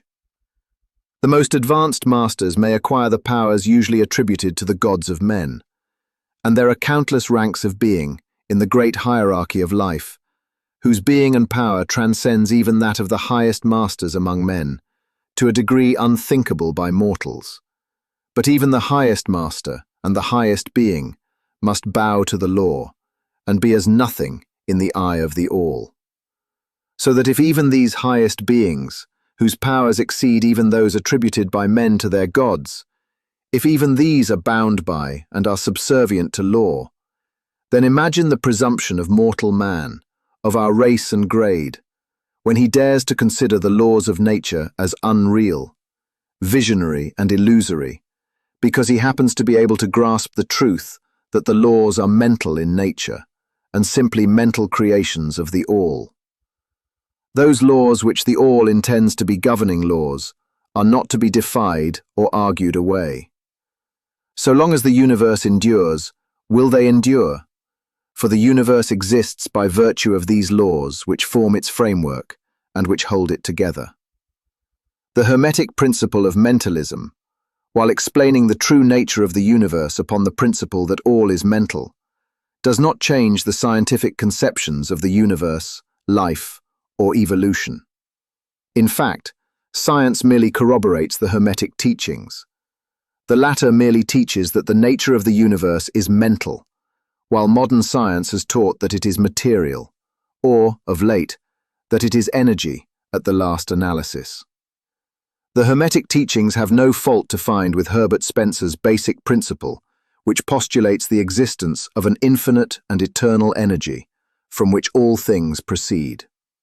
In fact, the Hermetics recognize in Spencer's philosophy the highest outside statement of the workings of the natural laws that have ever been promulgated, and they believe Spencer to have been a reincarnation of an ancient philosopher who dwelt in ancient Egypt thousands of years ago, and who later incarnated as Heraclitus, the Grecian philosopher who lived BC 500. And they regard his statement of the infinite and eternal energy as directly in the line of the Hermetic teachings, always with the addition of their own doctrine that his energy is the energy of the mind of the all. With the master key of the Hermetic philosophy, the student of Spencer will be able to unlock many doors of the inner philosophical conceptions of the great English philosopher, whose work shows the results of the preparation of his previous incarnations. His teachings regarding evolution and rhythm are in almost perfect agreement with the Hermetic teachings regarding the principle of rhythm. So, the student of Hermetics need not lay aside any of his cherished scientific views regarding the universe. All he is asked to do is to grasp the underlying principle of the all is mind, the universe is mental, held in the mind of the all. He will find that the other 6 of the 7 principles will fit into his scientific knowledge and will serve to bring out obscure points and to throw light in dark corners. This is not to be wondered at when we realize the influence of the Hermetic thought of the early philosophers of Greece, upon whose foundations of thought the theories of modern science largely rest. The acceptance of the first Hermetic principle, mentalism, is the only great point of difference between modern science and Hermetic students, and science is gradually moving toward the Hermetic position in its groping in the dark for a way out of the labyrinth into which it has wandered in its search for reality. The purpose of this lesson is to impress upon the minds of our students the fact that, to all intents and purposes, the universe and its laws and its phenomena are just as real, so far as man is concerned, as they would be under the hypotheses of materialism or energism. Under any hypothesis, the universe in its outer aspect is changing, ever-flowing, and transitory, and therefore devoid of substantiality and reality. But, note the other pole of the truth, under the same hypotheses, we are compelled to act and live as if the fleeting things were real and substantial. With this difference, always, between the various hypotheses, that under the old views mental power was ignored as a natural force, while under mentalism it becomes the greatest natural force. And this one difference revolutionizes life, to those who understand the principle and its resulting laws and practice. So finally, students all, grasp the advantage of mentalism and learn to know, use, and apply the laws resulting therefrom. But do not yield to the temptation which, as the Kybalion states, overcomes the half-wise, and which causes them to be hypnotized by the apparent unreality of things, the consequence being that they wander about like dream people, dwelling in a world of dreams, ignoring the practical work and life of man, the end being that they are broken against the rocks and torn asunder by the elements by reason of their folly. Rather follow the example of the wise, which the same authority states, use law against laws, the higher against the lower, and by the art of alchemy, transmute that which is undesirable into that which is worthy, and thus triumph. Following the authority, let us avoid the half-wisdom, which is folly, which ignores the truth that mastery consists not in abnormal dreams, visions, and fantastic imaginings or living, but in using the higher forces against the lower, escaping the pains of the lower planes by vibrating on the higher. Remember always, student, that transmutation, not presumptuous denial, is the weapon of the master. The above quotations are from the Kybalion and are worthy of being committed to memory by the student. We do not live in a world of dreams, but in a universe which, while relative, is real so far as our lives and actions are concerned. Our business in the universe is not to deny its existence, but to live, using the laws to rise from lower to higher, living on, doing the best that we can under the circumstances arising each day, and living, so far as is possible, to our biggest ideas and ideals. The true meaning of life is not known to men on this plane, if indeed to any, but the highest authorities and our own intuitions teach us that we will make no mistake in living up to the best that is in us, so far as is possible, and realizing the universal tendency in the same direction, in spite of apparent evidence to the contrary. We are all on the path, and the road leads upward ever, with frequent resting places. Read the message of the Kybalion, and follow the example of the wise, avoiding the mistake of the half-wise, who perish by reason of their folly. Next, Chapter 7, The All in All. The Kybalion, Chapter 7, The All in All, Internet Sacred Text Archive. Sacred Texts Esoteric Index, Previous, Next. Buy this book at Amazon.com. The Kybalion, by 3 Initiates, 1912, at sacred-texts.com. Chapter 7, The All in All. While all is in the all, it is equally true that the all is in all. To him who truly understands this truth hath come great knowledge. The Kybalion. How often have the majority of people heard repeated the statement that their deity, called by many names, was all in all, and how little have they suspected the inner occult truth concealed by these carelessly uttered words. The commonly used expression is a survival of the ancient Hermetic maxim quoted above. As the Kybalion says, "To him who truly understands this truth hath come great knowledge." And, this being so, let us seek this truth, the understanding of which means so much. In this statement of truth, this Hermetic maxim, is concealed one of the greatest philosophical, scientific, and religious truths. We have given you the Hermetic teaching regarding the mental nature of the universe, the truth that the universe is mental, held in the mind of the all. As the Kybalion says, in the passage quoted above, all is in the all. But note also the correlated statement that it is equally true that the all is in all. This apparently contradictory statement is reconcilable under the law of paradox. It is, moreover, an exact Hermetic statement of the relations existing between the all and its mental universe. We have seen how all is in the all. Now let us examine the other aspect of the subject. The Hermetic teachings are to the effect that the all is immanent in, remaining within, inherent, abiding within, its universe, and in every part, particle, unit, or combination within the universe. This statement is usually illustrated by the teachers by a reference to the principle of correspondence. The teacher instructs the student to form a mental image of something, a person, an idea, something having a mental form, the favorite example being that of the author or dramatist forming an idea of his characters, or a painter or sculptor forming an image of an ideal that he wishes to express by his art. In each case, the student will find that while the image has its existence and being solely within his own mind, yet he, the student, author, dramatist, painter, or sculptor, is, in a sense, immanent in, remaining within, or abiding within, the mental image also. In other words, the entire virtue, life, spirit of reality in the mental image is derived from the immanent mind of the thinker. Consider this for a moment, until the idea is grasped.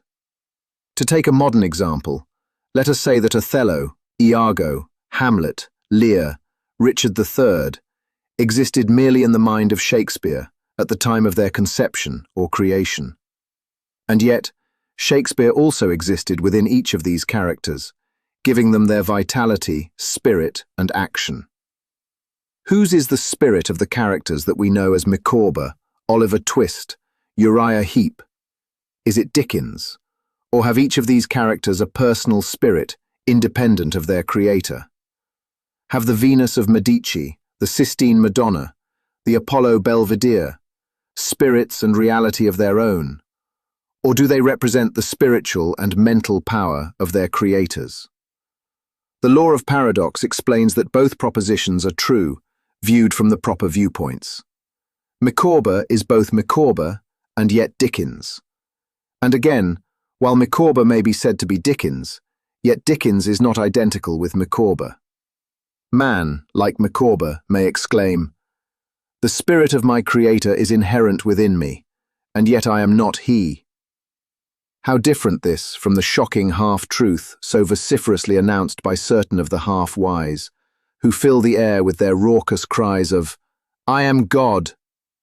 Imagine poor Micawber, or the sneaky Uriah Heep crying, "I am Dickens," or some of the lowly clods in one of Shakespeare's plays, eloquently announcing that, "I am Shakespeare."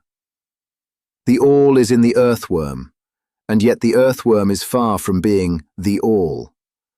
And still the wonder remains that though the earthworm exists merely as a lowly thing, created and having its being solely within the mind of the all, yet the all is immanent in the earthworm, and in the particles that go to make up the earthworm. Can there be any greater mystery than this of all in the all, and the all in all?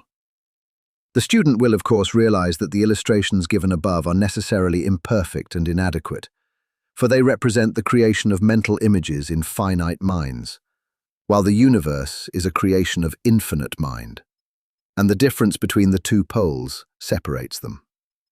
And yet it is merely a matter of degree. The same principle is in operation.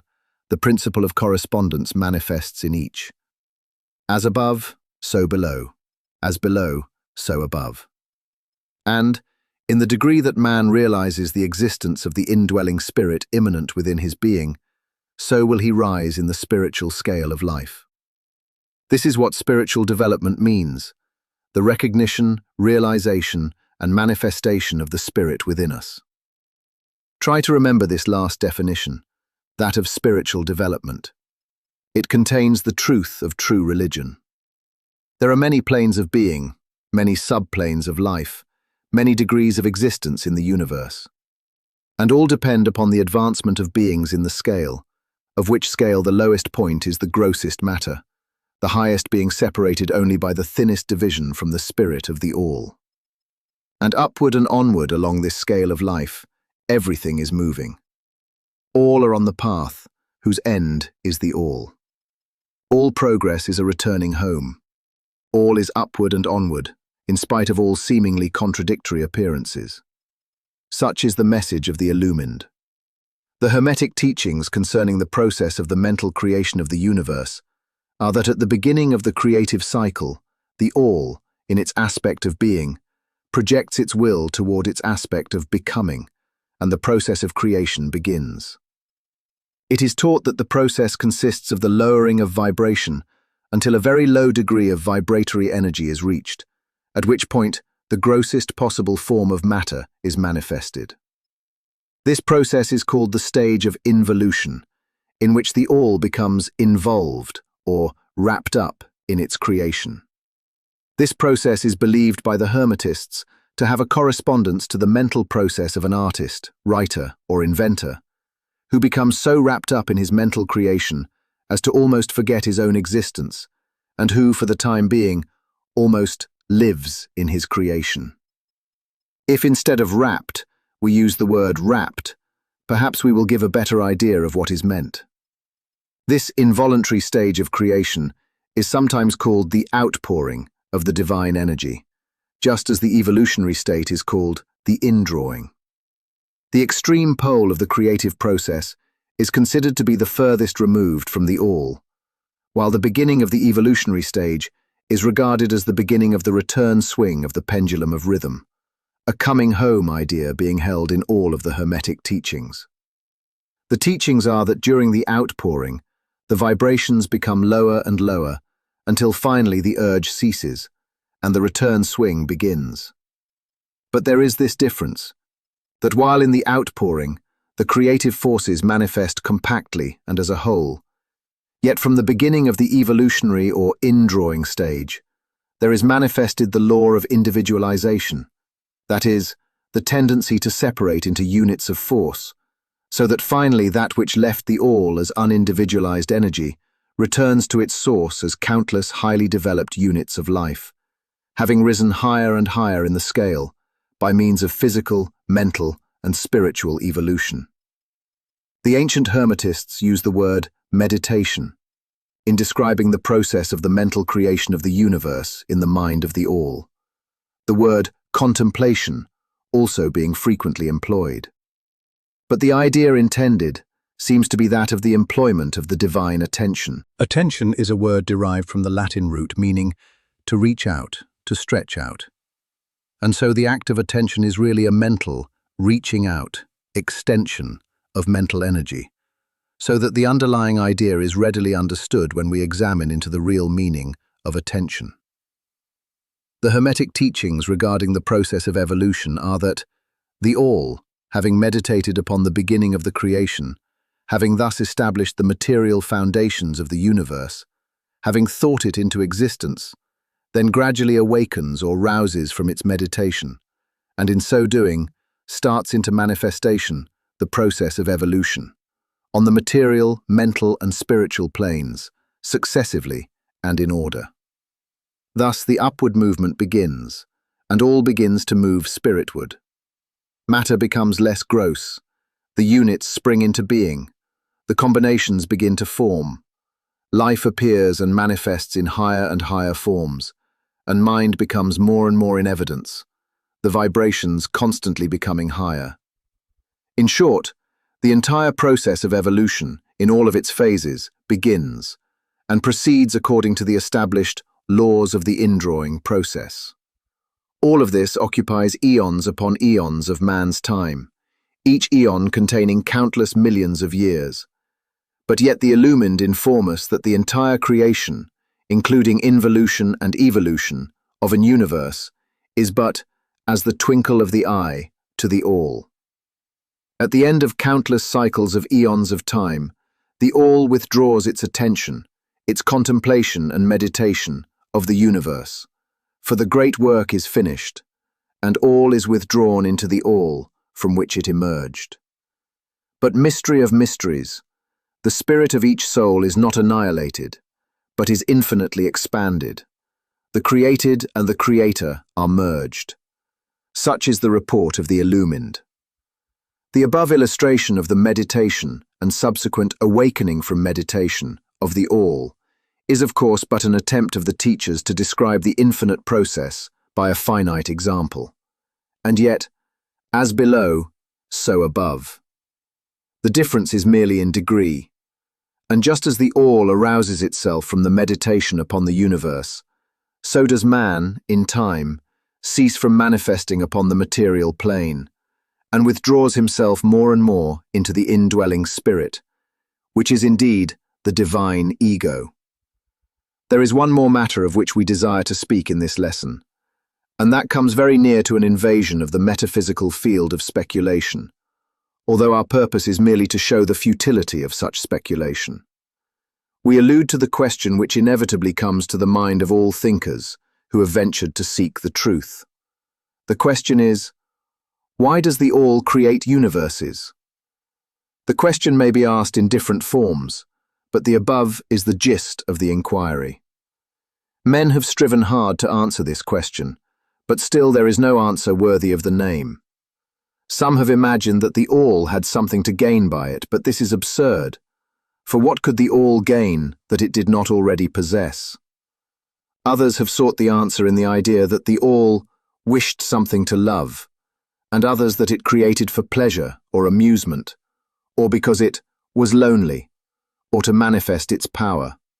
All puerile explanations and ideas belonging to the childish period of thought. Others have sought to explain the mystery by assuming that the all found itself compelled to create by reason of its own internal nature, its creative instinct. This idea is in advance of the others, but its weak point lies in the idea of the all being compelled by anything, internal or external.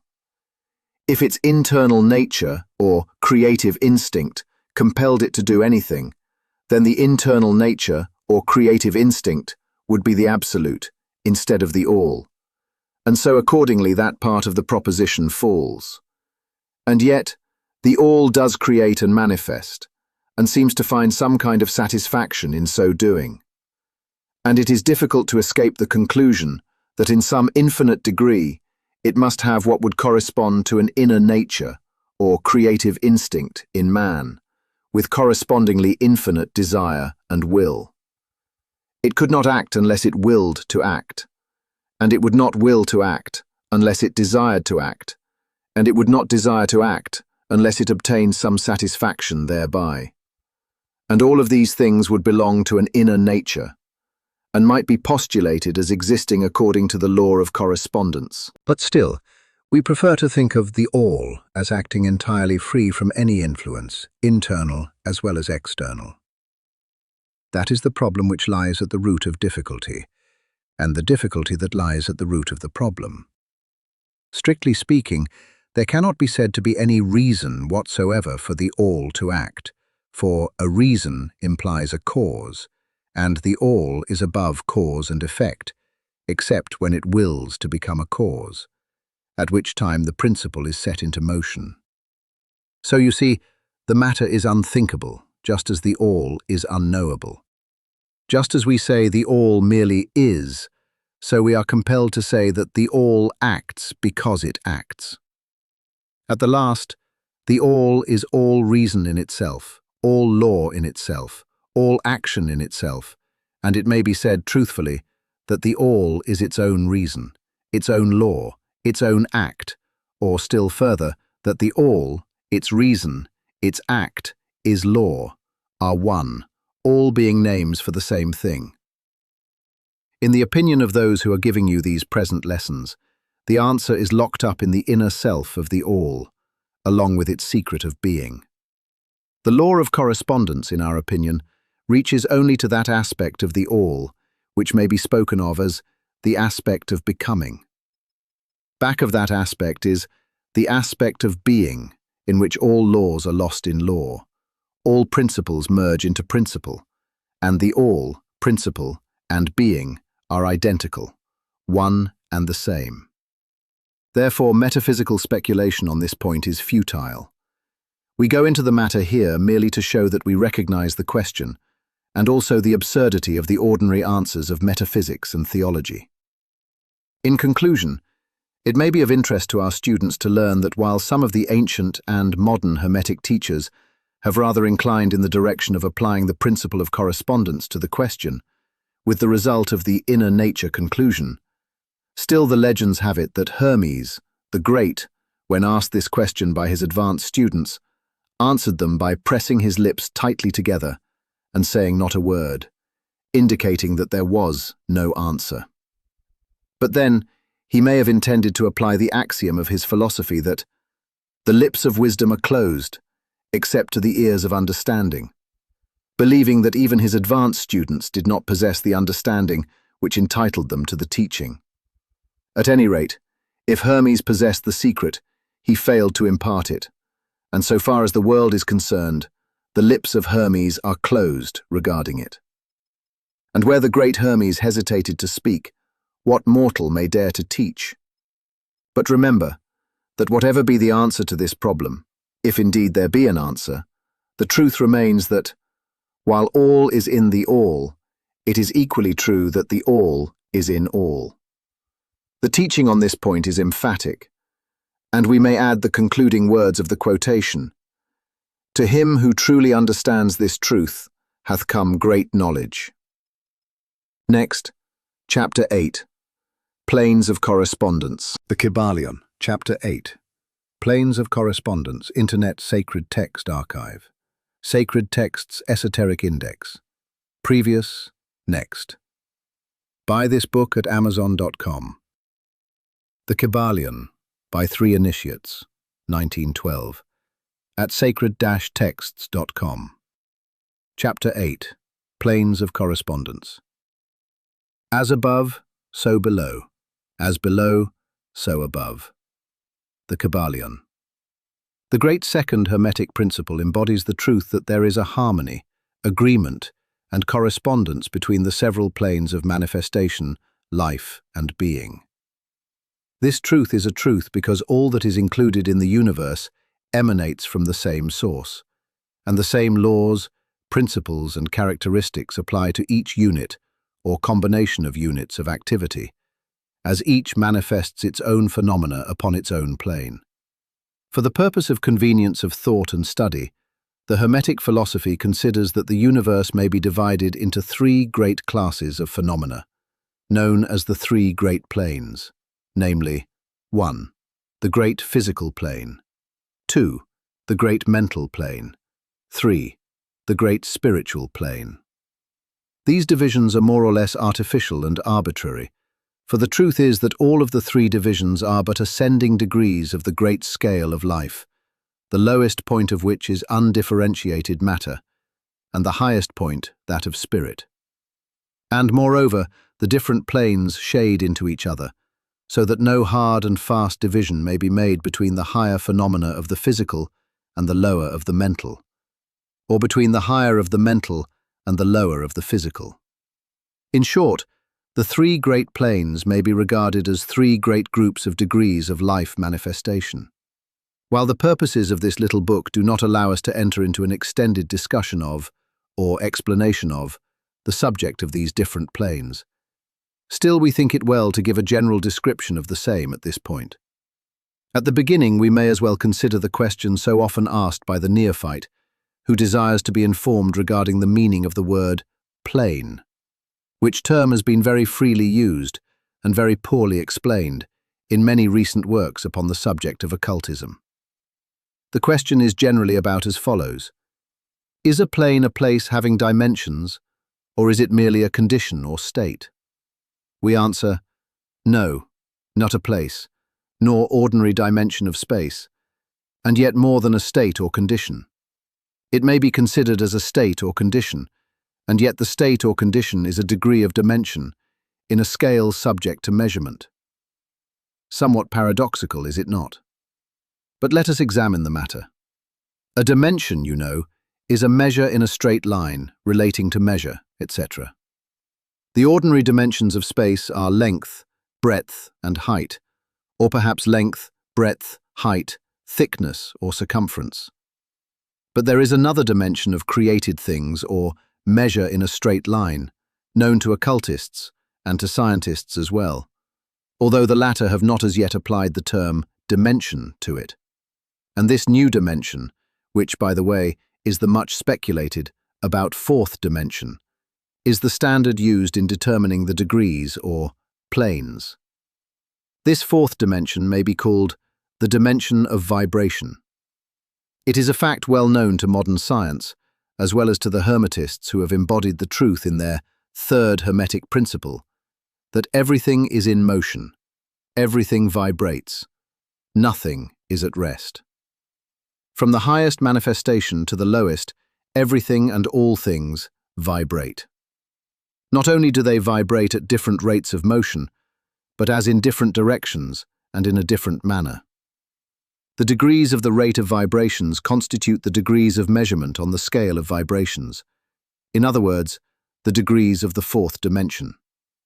And these degrees form what occultists call planes. The higher the degree of rate of vibration, the higher the plane, and the higher the manifestation of life occupying that plane. So that while a plane is not a place, nor yet a state or condition, yet it possesses qualities common to both. We shall have more to say regarding the subject of the scale of vibrations in our next lessons, in which we shall consider the Hermetic principle of vibration. You will kindly remember, however, that the three great planes are not actual divisions of the phenomena of the universe, but merely arbitrary terms used by the Hermetists in order to aid in the thought and study of the various degrees and forms of universal activity and life. The atom of matter, the unit of force, the mind of man, and the being of the archangel are all but degrees in one scale, and all fundamentally the same. The difference between solely a matter of degree and rate of vibration, all are creations of the All, and have their existence solely within the infinite mind of the All. The Hermetists subdivide each of the three great planes into 7 minor planes, and each of these latter are also subdivided into 7 subplanes, all divisions being more or less arbitrary, shading into each other, and adopted merely for convenience of scientific study and thought. The great physical plane, and its 7 minor planes, is that division of the phenomena of the universe which includes all that relates to physics, or material things, forces, and manifestations. It includes all forms of that which we call matter, and all forms of that which we call energy, or force. But you must remember that the Hermetic philosophy does not recognize matter as a thing in itself, or as having a separate existence even in the mind of the all. The teachings are that matter is but a form of energy, that is, energy at a low rate of vibrations of a certain kind. And accordingly, the Hermetists classify matter under the head of energy, and give to it 3 of the 7 minor planes of the great physical plane. These 7 minor physical planes are as follows. 1. The plane of matter, A. 2. The plane of matter, B. 3. The plane of matter, C. 4. The plane of ethereal substance. 5. The plane of energy, A. 6. The plane of energy, B. 7. The plane of energy, C. The plane of matter, A, comprises the forms of matter in its form of solids, liquids, and gases, as generally recognized by the textbooks on physics. The plane of matter, B, comprises certain higher and more subtle forms of matter, of the existence of which modern science is but now recognizing.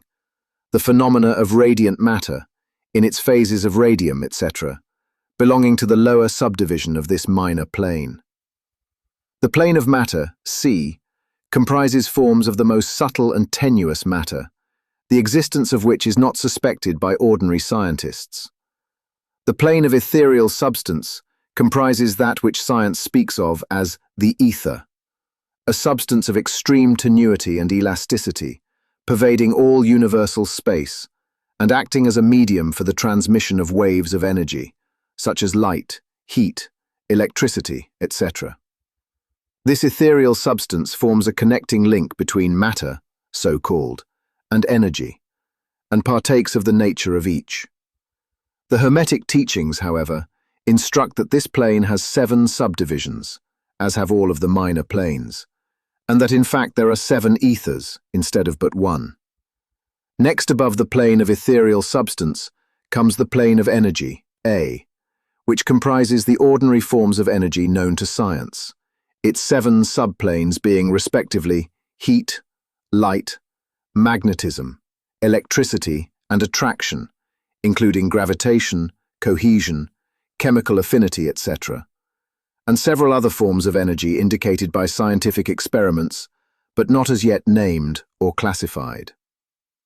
The plane of energy, B, comprises 7 subplanes of higher forms of energy not as yet discovered by science, but which have been called nature's finer forces, and which are called into operation in manifestations of certain forms of mental phenomena, and by which such phenomena becomes possible. The plane of energy, C, comprises 7 subplanes of energy so highly organized that it bears many of the characteristics of life, but which is not recognized by the minds of men on the ordinary plane of development, being available for the use on beings of the spiritual plane alone. Such energy is unthinkable to ordinary man, and may be considered almost as the divine power. The beings employing the same are as gods, compared even to the highest human types known to us. The great mental plane comprises those forms of living things known to us in ordinary life, as well as certain other forms not so well known except to the occultist. The classification of the 7 minor mental planes is more or less satisfactory and arbitrary, unless accompanied by elaborate explanations which are foreign to the purpose of this particular work. But we may as well mention them. They are as follows. 1. The plane of mineral mind. 2. The plane of elemental mind, A. 3. The plane of plant mind. 4. The plane of elemental mind, B. 5. The plane of animal mind. 6. The plane of elemental mind, C. 7. The plane of human mind. The plane of mineral mind comprises the states or conditions of the units or entities or groups and combinations of the same, which animate the forms known to us as minerals, chemicals, etc. These entities must not be confounded with the molecules, atoms, and corpuscles themselves, the latter being merely the material bodies or forms of these entities, just as a man's body is but his material form, and not himself. These entities may be called souls in one sense, and are living beings of a low degree of development, life, and mind. Just a little more than the units of living energy, which comprise the higher subdivisions of the highest physical plane. The average mind does not generally attribute the possession of mind, soul, or life to the mineral kingdom, but all occultists recognize the existence of the same, and modern science is rapidly moving forward to the point of view of the Hermetic in this respect. The molecules, atoms, and corpuscles have their loves and hates, likes and dislikes, attractions and repulsions, affinities and non-affinities, etc. And some of the more daring of modern scientific minds have expressed the opinion that the desire and will, emotions and feelings of the atoms differ only in degree from those of men. We have no time or space to argue this matter here. All occultists know it to be a fact, and others are referred to some of the more recent scientific works for outside corroboration. There are the usual 7 subdivisions to this plane. The plane of elemental mind, A, comprises the state or condition and degree of mental and vital development of a class of entities unknown to the average man, but recognized to occultists. They are invisible to the ordinary senses of man, but nevertheless exist and play their part of the drama of the universe.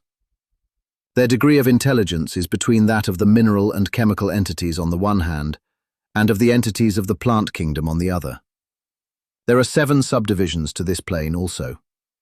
The plane of plant mind, in its 7 subdivisions, comprises the states or conditions of the entities comprising the kingdoms of the plant world, the vital and mental phenomena of which is fairly well understood by the average intelligent person. Many new and interesting scientific works regarding mind and life in plants having been published during the last decade. Plants have life, mind, and souls, as well as have the animals, man, and Superman. The plane of elemental mind, B, in its 7 subdivisions, comprises the states and conditions of a higher form of elemental or unseen entities, playing their part in the general work of the universe, the mind and life of which form a part of the scale between the plane of plant mind and the plane of animal mind, the entities partaking of the nature of both.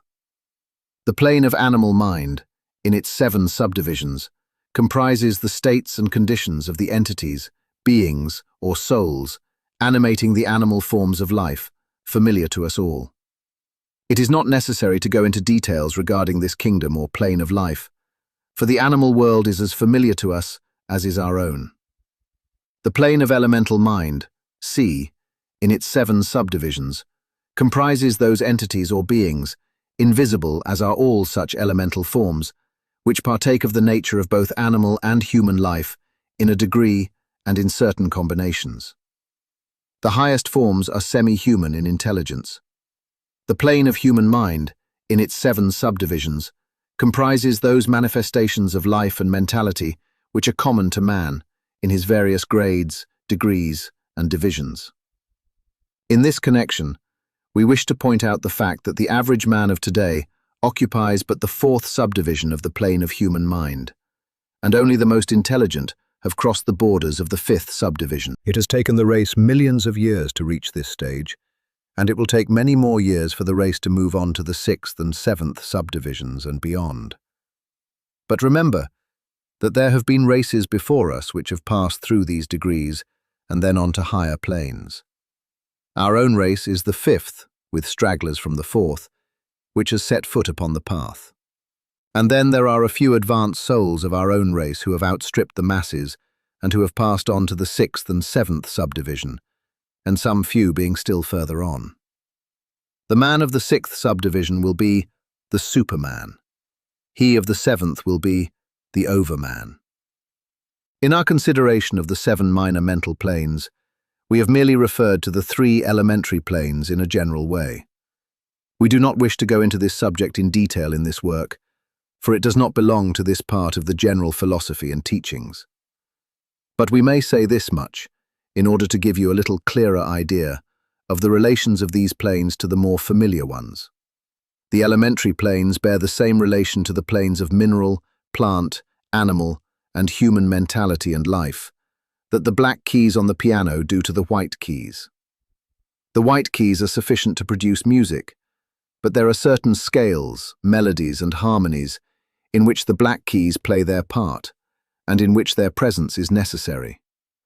They are also necessary as connecting links of soul condition, entity states, etc., between the several other planes, certain forms of development being attained therein. This last fact giving to the reader who can read between the lines a new light upon the processes of evolution, and a new key to the secret door of the leaps of life between kingdom and kingdom. The great kingdoms of elementals are fully recognized by all occultists, and the esoteric writings are full of mention of them. The readers of Bulwer's Sononi and similar tales will recognize the entities inhabiting these planes of life. Passing on from the great mental plane to the great spiritual plane, what shall we say? How can we explain these higher states of being, life, and mind to minds as yet unable to grasp and understand the higher subdivisions of the plane of human mind? The task is impossible. We can speak only in the most general terms. How may light be described to a man born blind? How sugar to a man who has never tasted anything sweet? How harmony to one born deaf? All that we can say is that the 7 minor planes of the great spiritual plane, each minor plane having its 7 subdivisions, comprise beings possessing life, mind, and form, as far above that of man of today as the latter is above the earthworm, mineral, or even certain forms of energy or matter. The life of these beings so far transcends ours that we cannot even think of the details of the same. Their minds so far transcend ours that to them we scarcely seem to think, and our mental processes seem almost akin to material processes. The matter of which their forms are composed is of the highest planes of matter. Nay, some are even said to be clothed in pure energy. What may be said of such beings?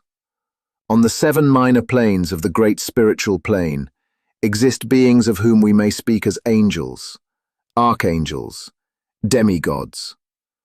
On the lower minor planes dwell those great souls whom we call masters and adepts.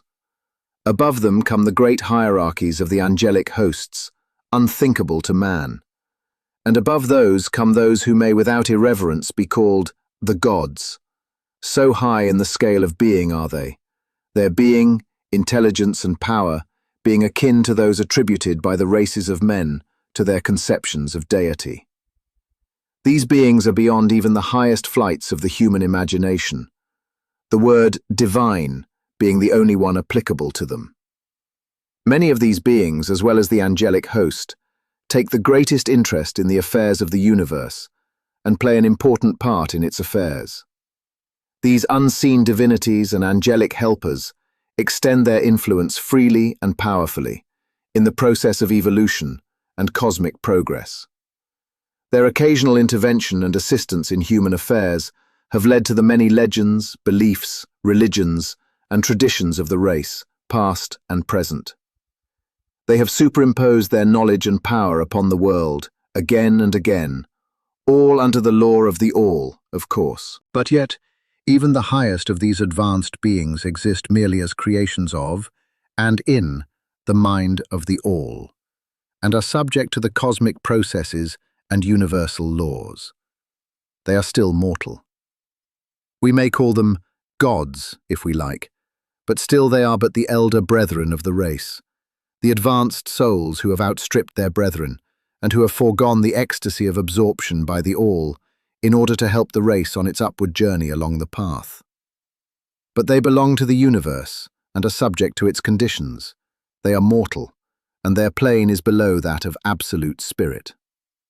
Only the most advanced Hermetists are able to grasp the inner teachings regarding the state of existence and the powers manifested on the spiritual planes. The phenomena is so much higher than that of the mental planes that a confusion of ideas would surely result from an attempt to describe the same. Only those whose minds have been carefully trained along the lines of the Hermetic philosophy for years, yes, those who have brought with them from other incarnations the knowledge acquired previously, can comprehend just what is meant by the teaching regarding these spiritual planes.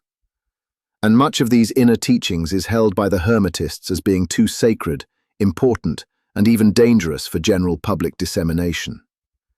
The intelligent student may recognize what we mean by this when we state that the meaning of spirit, as used by the Hermetists, is akin to living power, animated force, inner essence, essence of life, etc., which meaning must not be confounded with that usually and commonly employed in connection with the term, i.e., religious, ecclesiastical, spiritual, ethereal, holy, etc., etc. To occultists, the word spirit is used in the sense of the animating principle, carrying with it the idea of power, living energy, mystic force, etc.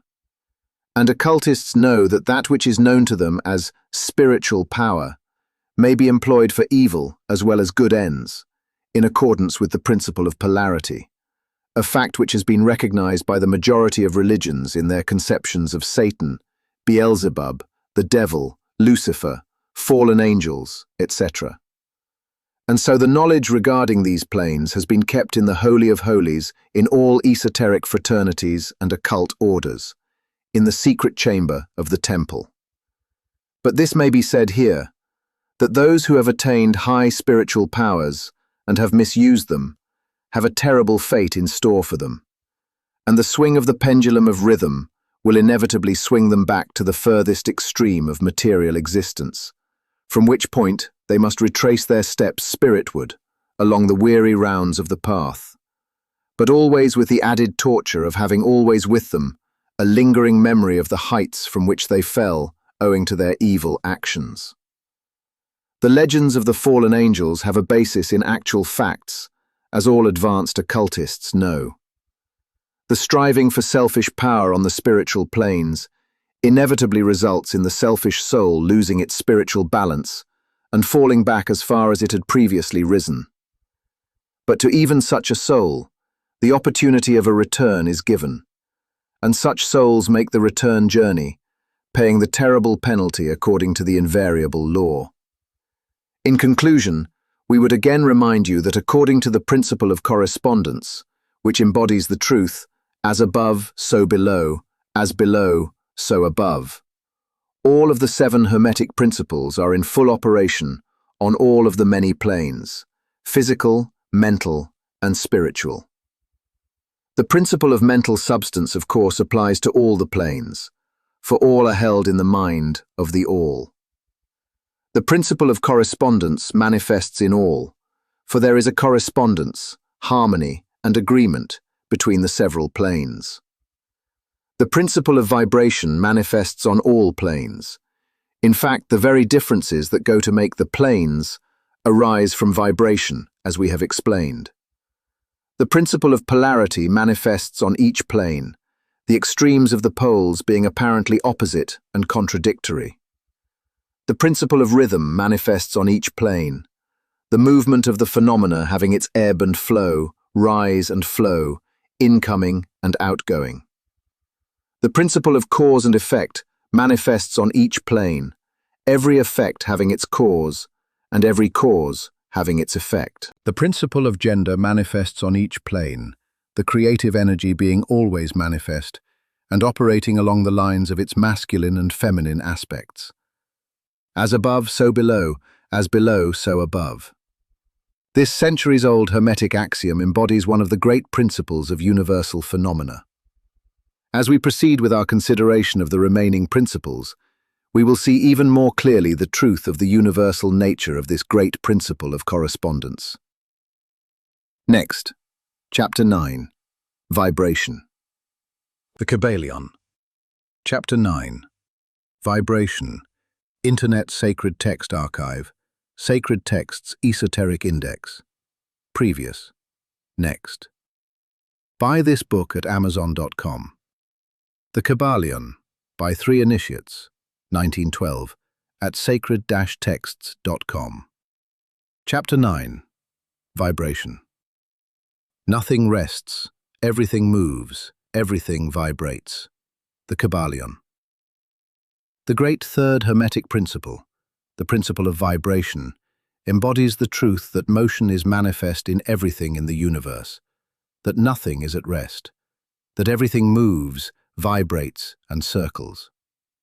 This Hermetic principle was recognized by some of the early Greek philosophers who embodied it in their systems. But then, for centuries it was lost sight of by the thinkers outside of the Hermetic ranks. But in the 19th century, physical science rediscovered the truth, and the 20th century scientific discoveries have added additional proof of the correctness and truth of this centuries-old Hermetic doctrine.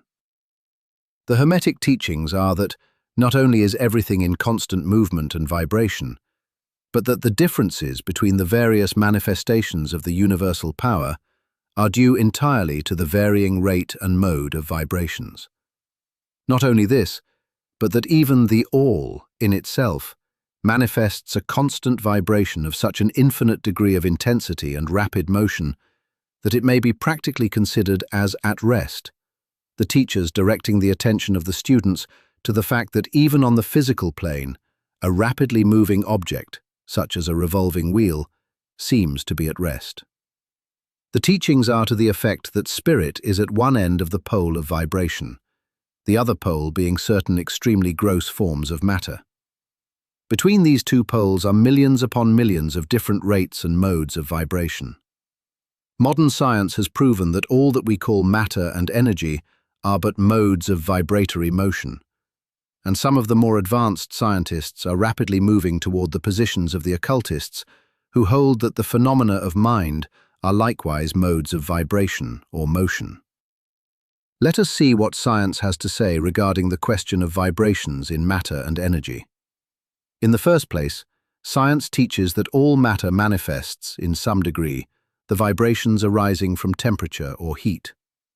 Be an object cold or hot, both being but degrees of the same things, it manifests certain heat vibrations, and in that sense is in motion and vibration.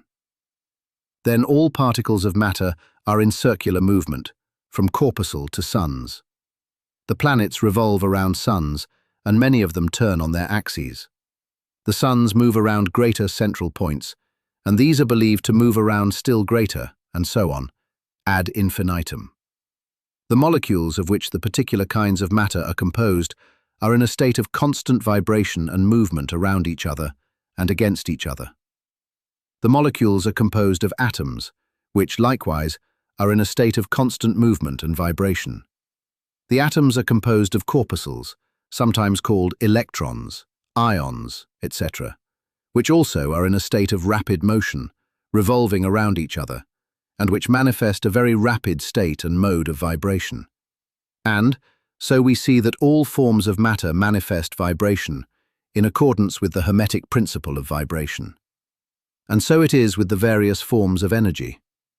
Science teaches that light, heat, magnetism, and electricity are but forms of vibratory motion connected in some way with, and probably emanating from the ether. Science does not as yet attempt to explain the nature of the phenomena known as cohesion, which is the principle of molecular attraction, nor chemical affinity, which is the principle of atomic attraction, nor gravitation, the greatest mystery of the three, which is the principle of attraction by which every particle or mass of matter is bound to every other particle or mass.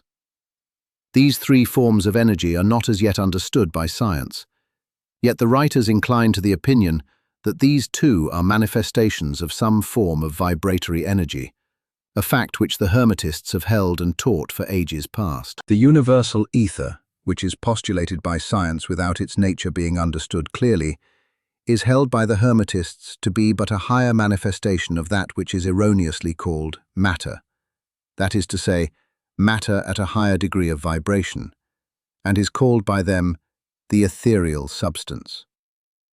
The Hermetists teach that this ethereal substance is of extreme tenuity and elasticity and pervades universal space, serving as a medium of transmission of waves of vibratory energy, such as heat, light, electricity, magnetism, etc.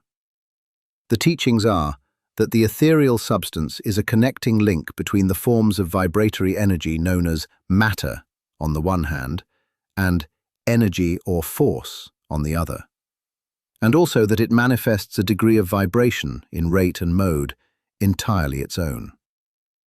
Scientists have offered the illustration of a rapidly moving wheel, top, or cylinder to show the effects of increasing rates of vibration.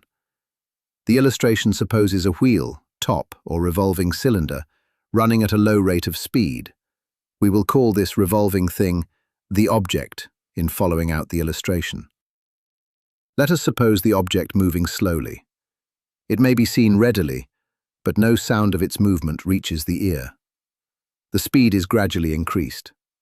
In a few moments its movement becomes so rapid that a deep growl or low note may be heard.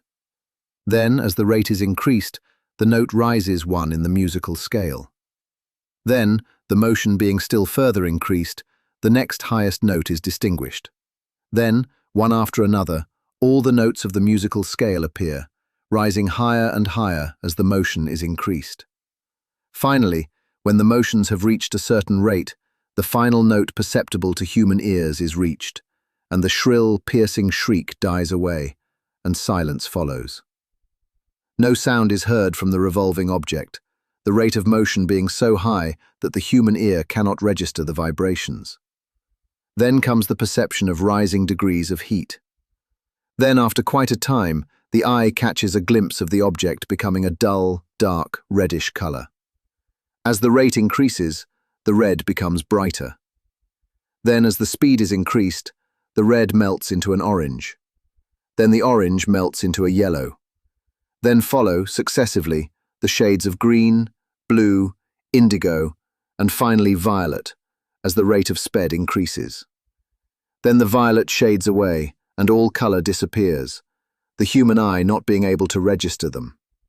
But there are invisible rays emanating from the revolving object, the rays that are used in photographing, and other subtle rays of light. Then begin to manifest the peculiar rays known as the X-rays, etc., as the constitution of the object changes. Electricity and magnetism are emitted when the appropriate rate of vibration is attained. When the object reaches a certain rate of vibration, its molecules disintegrate and resolve themselves into the original elements or atoms. Then the atoms, following the principle of vibration, are separated into the countless corpuscles of which they are composed. And finally, even the corpuscles disappear, and the object may be said to be composed of the ethereal substance. Science does not dare to follow the illustration further, but the Hermetists teach that if the vibrations be continually increased, the object would mount up the successive states of manifestation, and would in turn manifest the various mental stages, and then on spiritward, until it would finally re-enter the All, which is absolute spirit. The object, however, would have ceased to be an object long before the stage of ethereal substance was reached, but otherwise the illustration is correct, inasmuch as it shows the effect of constantly increased rates and modes of vibration.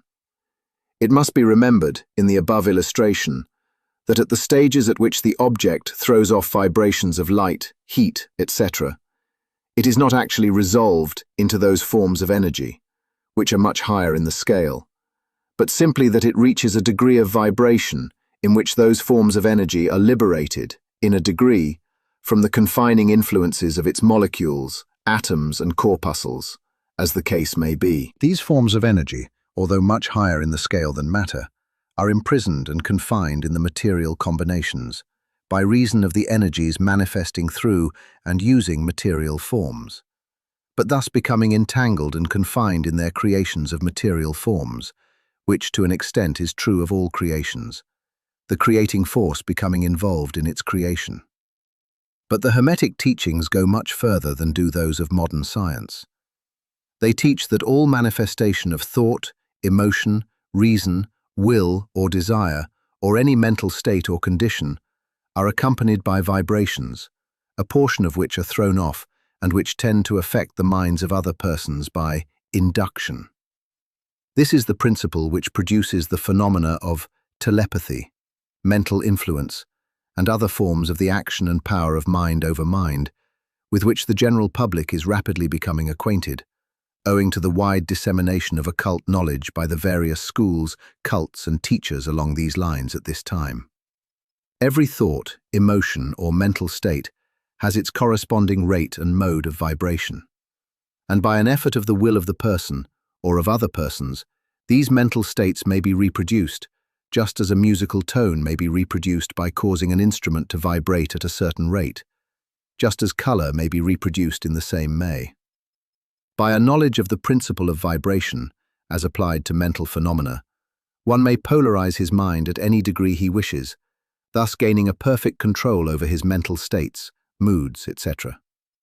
In the same way, he may affect the minds of others, producing the desired mental states in them.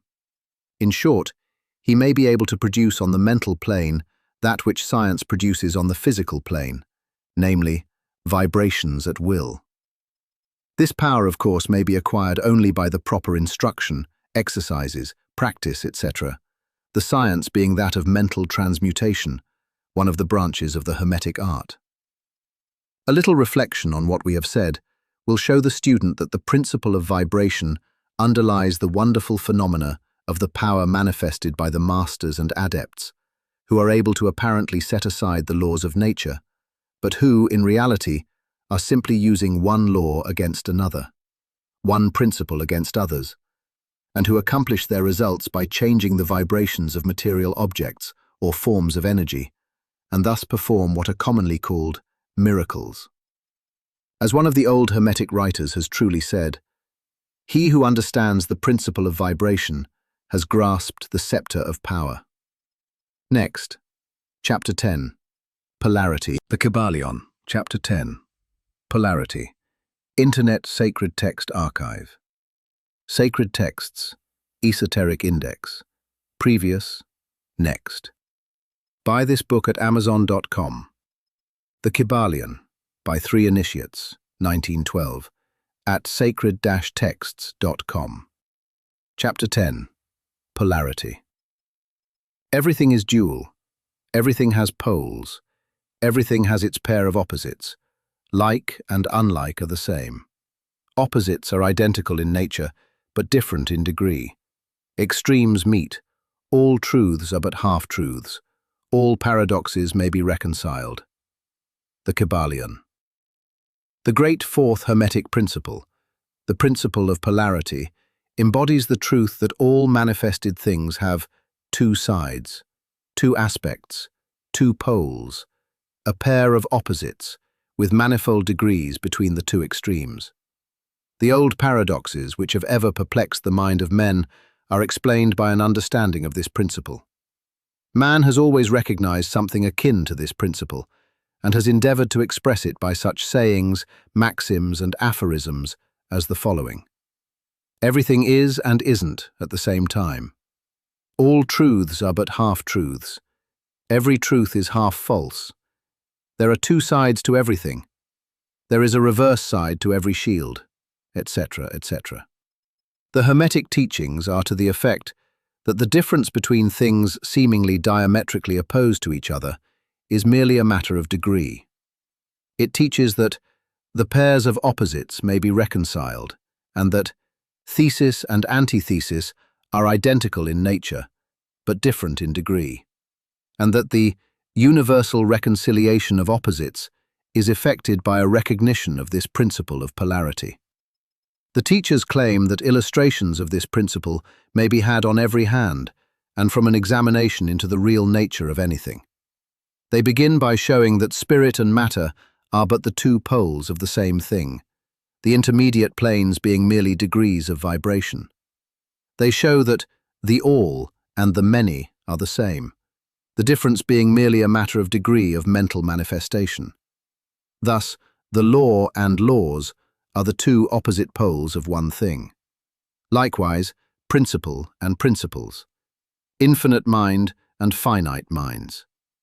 Then passing on to the physical plane, they illustrate the principle by showing that heat and cold are identical in nature, the differences being merely a matter of degrees. The thermometer shows many degrees of temperature, the lowest pole being called cold and the highest heat. Between these two poles are many degrees of heat or cold. Call them either, and you are equally correct. The higher of 2 degrees is always warmer, while the lower is always colder. There is no absolute standard, all is a matter of degree. There is no place on the thermometer where heat ceases and cold begins. It is all a matter of higher or lower vibrations. The very terms high and low, which we are compelled to use, are but poles of the same thing. The terms are relative. So with east and west. Travel around the world in an eastward direction, and you reach a point which is called west at your starting point, and you return from that westward point. Travel far enough north, and you will find yourself traveling south, or vice versa. Light and darkness are poles of the same thing, with many degrees between them. The musical scale is the same. Starting with C, you move upward until you reach another C, and so on. The differences between the two ends of the board being the same, with many degrees between the two extremes. The scale of color is the same, higher and lower vibrations being the only difference between high violet and low red. Large and small are relative. So are noise and quiet. Hard and soft follow the rule. Likewise, sharp and dull. Positive and negative are 2 poles of the same thing, with countless degrees between them. Good and bad are not absolute.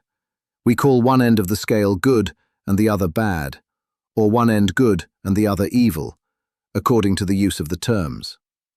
A thing is less good than the thing higher in the scale, but that less good thing, in turn, is more good than the thing next below it, and so on, the more or less being regulated by the position on the scale. And so it is on the mental plane. Love and hate are generally regarded as being things diametrically opposed to each other, entirely different, unreconcilable. But we apply the principle of polarity. We find that there is no such thing as absolute love or absolute hate, as distinguished from each other. The two are merely terms applied to the 2 poles of the same thing. Beginning at any point of the scale, we find more love or less hate as we ascend the scale, and more hate or less love as we descend, this being true no matter from what point, high or low, we may start. There are degrees of love and hate, and there is a middle point where like and dislike become so faint that it is difficult to distinguish between them. Courage and fear come under the same rule. The pairs of opposites exist everywhere. Where you find one thing, you find its opposite, the 2 poles. And it is this fact that enables the Hermetist to transmute one mental state into another along the lines of polarization. Things belonging to different classes cannot be transmuted into each other, but things of the same class may be changed, that is, may have their polarity changed. Thus love never becomes east or west, or red or violet, but it may and often does turn into hate, and likewise hate may be transformed into love by changing its polarity. Courage may be transmuted into fear, and the reverse. Hard things may be rendered soft. Dull things become sharp. Hot things become cold. And so on, the transmutation always being between things of the same kind of different degrees. Take the case of a fearful man. By raising his mental vibrations along the line of fear, courage, he can be filled with the highest degree of courage and fearlessness. And likewise, the slothful man may change himself into an active, energetic individual simply by polarizing along the lines of the desired quality. The student who is familiar with the processes by which the various schools of mental science, etc., produce changes in the mental states of those following their teachings, may not readily understand the principle underlying many of these changes. When, however, the principle of polarity is once grasped, and it is seen that the mental changes are occasioned by a change of polarity, a sliding along the same scale, the hatter is readily understood. The change is not in the nature of a transmutation of one thing into another thing entirely different, but is merely a change of degree in the same things, a vastly important difference. For instance, borrowing an analogy from the physical plane, it is impossible to change heat into sharpness, loudness, highness, etc. But heat may readily be transmuted into cold, simply by lowering the vibrations. In the same way, hate and love are mutually transmutable. So are fear and courage. But fear cannot be transformed into love, nor can courage be transmuted into hate. The mental states belong to innumerable classes, each class of which has its opposite poles, along which transmutation is possible. The student will readily recognize that in the mental states, as well as in the phenomena of the physical plane, the two poles may be classified as positive and negative respectively. Thus, love is positive to hate, courage to fear, activity to non-activity, etc., etc. And it will also be noticed that even to those unfamiliar with the principle of vibration, the positive pole seems to be of a higher degree than the negative, and readily dominates it. The tendency of nature is in the direction of the dominant activity of the positive pole. In addition to the changing of the poles of one's own mental states by the operation of the art of polarization, the phenomena of mental influence, in its manifold phases, shows us that the principle may be extended so as to embrace the phenomena of the influence of one mind over that of another, of which so much has been written and taught of late years. When it is understood that mental induction is possible, that is, that mental states may be produced by induction from others, then we can readily see how a certain rate of vibration, or polarization of a certain mental state, may be communicated to another person, and his polarity in that class of mental states thus changed. It is along this principle that the results of many of the mental treatments are obtained. For instance, a person is blue, melancholy, and full of fear. A mental scientist bringing his own mind up to the desired vibration by his trained will, and thus obtaining the desired polarization in his own case, then produces a similar mental state in the other by induction, the result being that the vibrations are raised and the person polarizes toward the positive end of the scale, instead toward the negative, and his fear and other negative emotions are transmuted to courage and similar positive mental states. A little study will show you that these mental changes are nearly all along the line of polarization, the change being one of degree rather than of kind. A knowledge of the existence of this great Hermetic principle will enable the student to better understand his own mental states and those of other people. He will see that these states are all matters of degree, and seeing thus, he will be able to raise or lower the vibration at will, to change his mental poles, and thus be master of his mental states instead of being their servant and slave. And by his knowledge he will be able to aid his fellows intelligently, and by the appropriate methods change the polarity when the same is desirable. We advise all students to familiarize themselves with this principle of polarity, for a correct understanding of the same will throw light on many difficult subjects. Next, Chapter 11, Rhythm. The Kybalion, Chapter 11, Rhythm. Internet Sacred Text Archive. Sacred Texts Esoteric Index. Previous, next. Buy this book at Amazon.com. The Kybalion by 3 Initiates, 1912, at sacred-texts.com. Chapter 11, Rhythm. Everything flows out and in, everything has its tides, all things rise and fall. The pendulum swing manifests in everything. The measure of the swing to the right is the measure of the swing to the left. Rhythm compensates. The Kybalion. The great fifth Hermetic principle, the principle of rhythm, embodies the truth that in everything there is manifested a measured motion, a to and from movement, a flow and inflow, a swing forward and backward, a pendulum-like movement, a tide-like ebb and flow, a high tide and a low tide, between the two poles manifest on the physical, mental, or spiritual planes. The principle of rhythm is closely connected with the principle of polarity described in the preceding chapter. Rhythm manifests between the two poles established by the principle of polarity. This does not mean, however, that the pendulum of rhythm swings to the extreme poles, for this rarely happens. In fact, it is difficult to establish the extreme polar opposites in the majority of cases. But the swing is ever toward, first one pole and then the other. There is always an action and reaction, an advance and a retreat, a rising and a sinking, manifested in all of the airs and phenomena of the universe.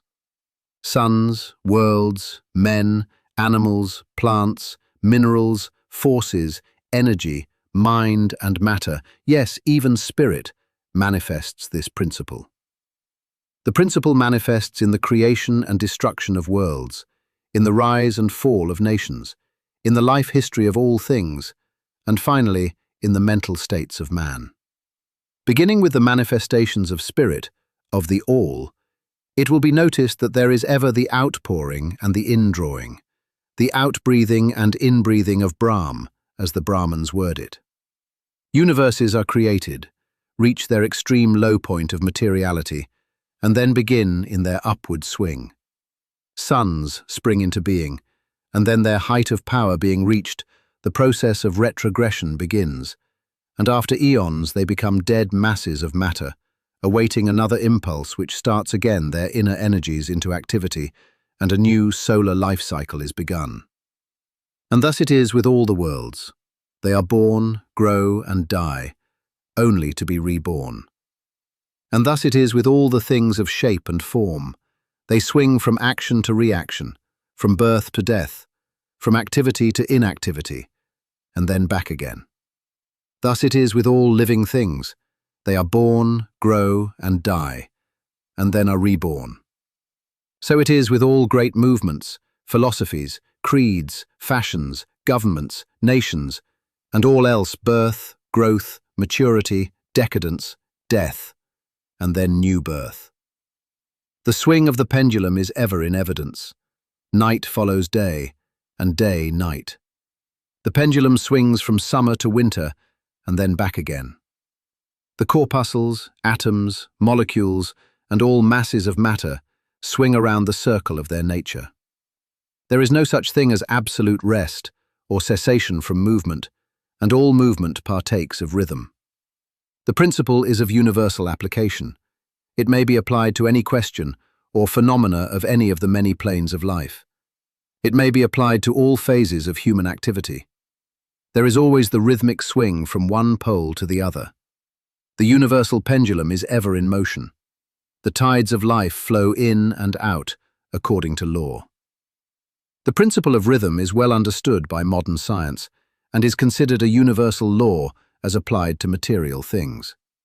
But the Hermetists carry the principle much further and know that its manifestations and influence extend to the mental activities of man, and that it accounts for the bewildering succession of moods, feelings, and other annoying and perplexing changes that we notice in ourselves. But the Hermetists, by studying the operations of this principle, have learned to escape some of its activities by transmutation. The Hermetic masters long since discovered that while the principle of rhythm was invariable and ever in evidence in mental phenomena, still there were two planes of its manifestation so far as mental phenomena are concerned. They discovered that there were two general planes of consciousness, the lower and the higher, the understanding of which fact enabled them to rise to the higher plane, and thus escape the swing of the rhythmic pendulum which manifested on the lower plane. In other words, the swing of the pendulum occurred on the unconscious plane, and the consciousness was not affected. This they call the law of neutralization. Its operations consist in the raising of the ego above the vibrations of the unconscious plane of mental activity, so that the negative swing of the pendulum is not manifested in consciousness, and therefore they are not affected. It is akin to rising above a thing and letting it pass beneath you.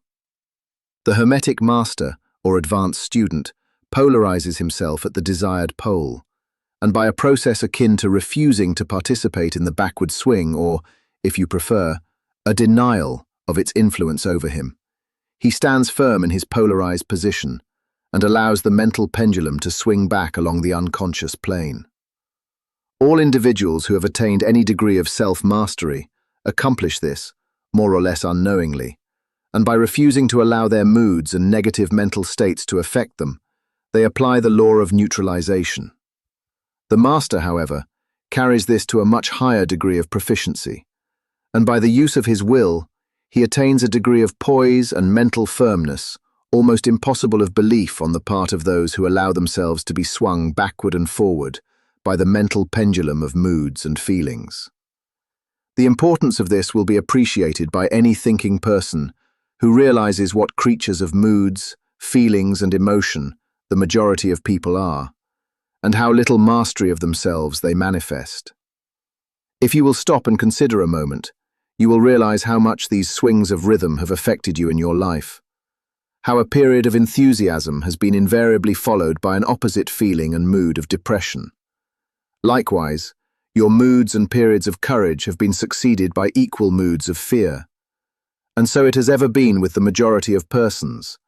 Tides of feeling have ever risen and fallen with them, but they have never suspected the cause or reason of the mental phenomena. An understanding of the workings of this principle will give one the key to the mastery of these rhythmic swings of feeling, and will enable him to know himself better, and to avoid being carried away by these inflows and outflows. The will is superior to the conscious manifestation of this principle, although the principle itself can never be destroyed. We may escape its effects, but the principle operates nevertheless. The pendulum ever swings, although we may escape being carried along with it. There are other features of the operation of this principle of rhythm of which we wish to speak at this point. There comes into its operations that which is known as the law of compensation. One of the definitions or meanings of the word compensate is to counterbalance, which is the sense in which the Hermetists use the term. It is this law of compensation to which the Kybalion refers when it says, "The measure of the swing to the right is the measure of the swing to the left. Rhythm compensates." The law of compensation is that the swing in one direction determines the swing in the opposite direction, or to the opposite pole. The one balances or counterbalances the other. On the physical plane, we see many examples of this law. The pendulum of the clock swings a certain distance to the right, and then an equal distance to the left. The seasons balance each other in the same way. The tides follow the same law. And the same law is manifested in all the phenomena of rhythm. The pendulum, with a short swing in one direction, has but a short swing in the other, while the long swing to the right invariably means the long swing to the left. An object hurled upward to a certain height has an equal distance to traverse on its return. The force with which a projectile is sent upward a mile is reproduced when the projectile returns to the earth on its return journey. This law is constant on the physical plane, as reference to the standard authorities will show you. But the Hermetists carry it still further. They teach that a man's mental states are subject to the same law. The man who enjoys keenly is subject to keen suffering, while he who feels but little pain is capable of feeling but little joy. The pig suffers but little mentally and enjoys but little. He is compensated. And on the other hand, there are other animals who enjoy keenly, but whose nervous organism and temperament cause them to suffer exquisite degrees of pain, and so it is with man. There are temperaments which permit of but low degrees of enjoyment, and equally low degrees of suffering, while there are others which permit the most intense enjoyment, but also the most intense suffering. The rule is that the capacity for pain and pleasure in each individual are balanced. The law of compensation is in full operation here. But the Hermetists go still further in this matter. They teach that before one is able to enjoy a certain degree of pleasure, he must have swung as far, proportionately, toward the other pole of feeling. They hold, however, that the negative is precedent to the positive in this matter. That is to say that in experiencing a certain degree of pleasure, it does not follow that he will have to pay up for it with a corresponding degree of pain. On the contrary, the pleasure is the rhythmic swing, according to the law of compensation, for a degree of pain previously experienced either in the present life or in a previous incarnation. This throws a new light on the problem of pain. The Hermetists regard the chain of lives as continuous and as forming a part of one life of the individual, so that in consequence the rhythmic swing is understood in this way, while it would be without meaning unless the truth of reincarnation is admitted. But the Hermetists claim that the master or advanced student is able, to a great degree, to escape the swing toward pain by the process of neutralization before mentioned. By rising onto the higher plane of the ego, much of the experience that comes to those dwelling on the lower plane is avoided and escaped. The law of compensation plays an important part in the lives of men and women. It will be noticed that one generally pays the price of anything he possesses or lacks. If he has one thing, he lacks another.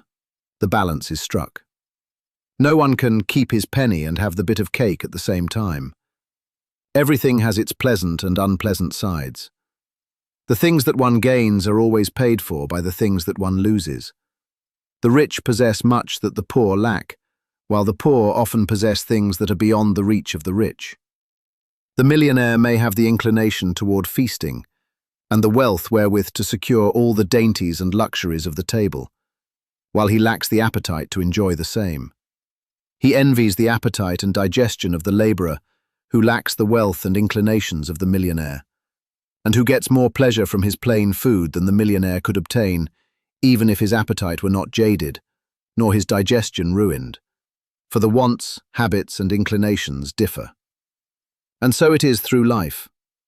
The law of compensation is ever in operation, striving to balance and counterbalance, and always succeeding in time, even though several lives may be required for the return swing of the pendulum of rhythm. Next, Chapter 12, Causation. The Kybalion, Chapter 12, Causation. Internet Sacred Text Archive. Sacred Texts Esoteric Index. Previous, next. Buy this book at Amazon.com. The Kybalion, by 3 Initiates, 1912, at sacred-texts.com. Chapter 12, Causation. Every cause has its effect. Every effect has its cause. Everything happens according to law. Chance is but a name for law not recognized. There are many planes of causation, but nothing escapes the law. The Kybalion.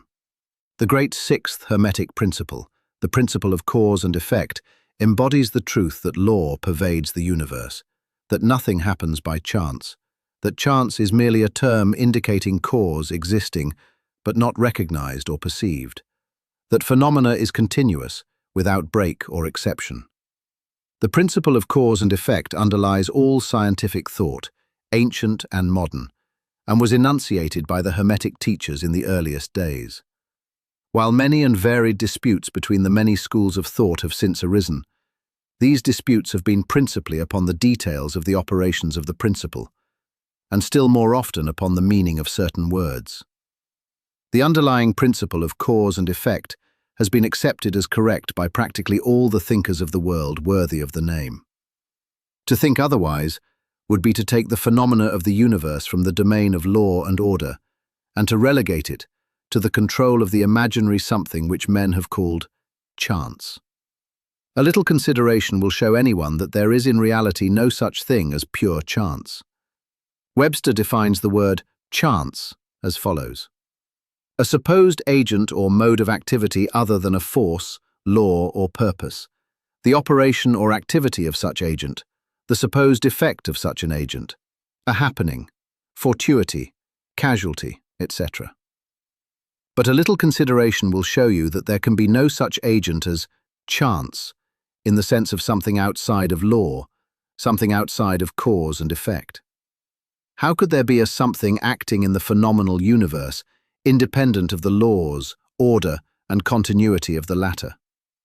Such a something would be entirely independent of the orderly trend of the universe, and therefore superior to it. We can imagine nothing outside of the all being outside of the law, and that only because the all is the law in itself. There is no room in the universe for a something outside of and independent of law. The existence of such a something would render all natural laws ineffective and would plunge the universe into chaotic disorder and lawlessness. A careful examination will show that what we call chance is merely an expression relating to obscure causes, causes that we cannot perceive, causes that we cannot understand. The word chance is derived from a word meaning to fall, as the falling of dice. The idea being that the fall of the dice, and many other happenings, are merely a happening, unrelated to any cause. And this is the sense in which the term is generally employed. But when the matter is closely examined, it is seen that there is no chance whatsoever about the fall of the dice. Each time a die falls and displays a certain number, it obeys a law as infallible as that which governs the revolution of the planets around the sun. Back of the fall of the die are causes, or chains of causes, running back further than the mind can follow.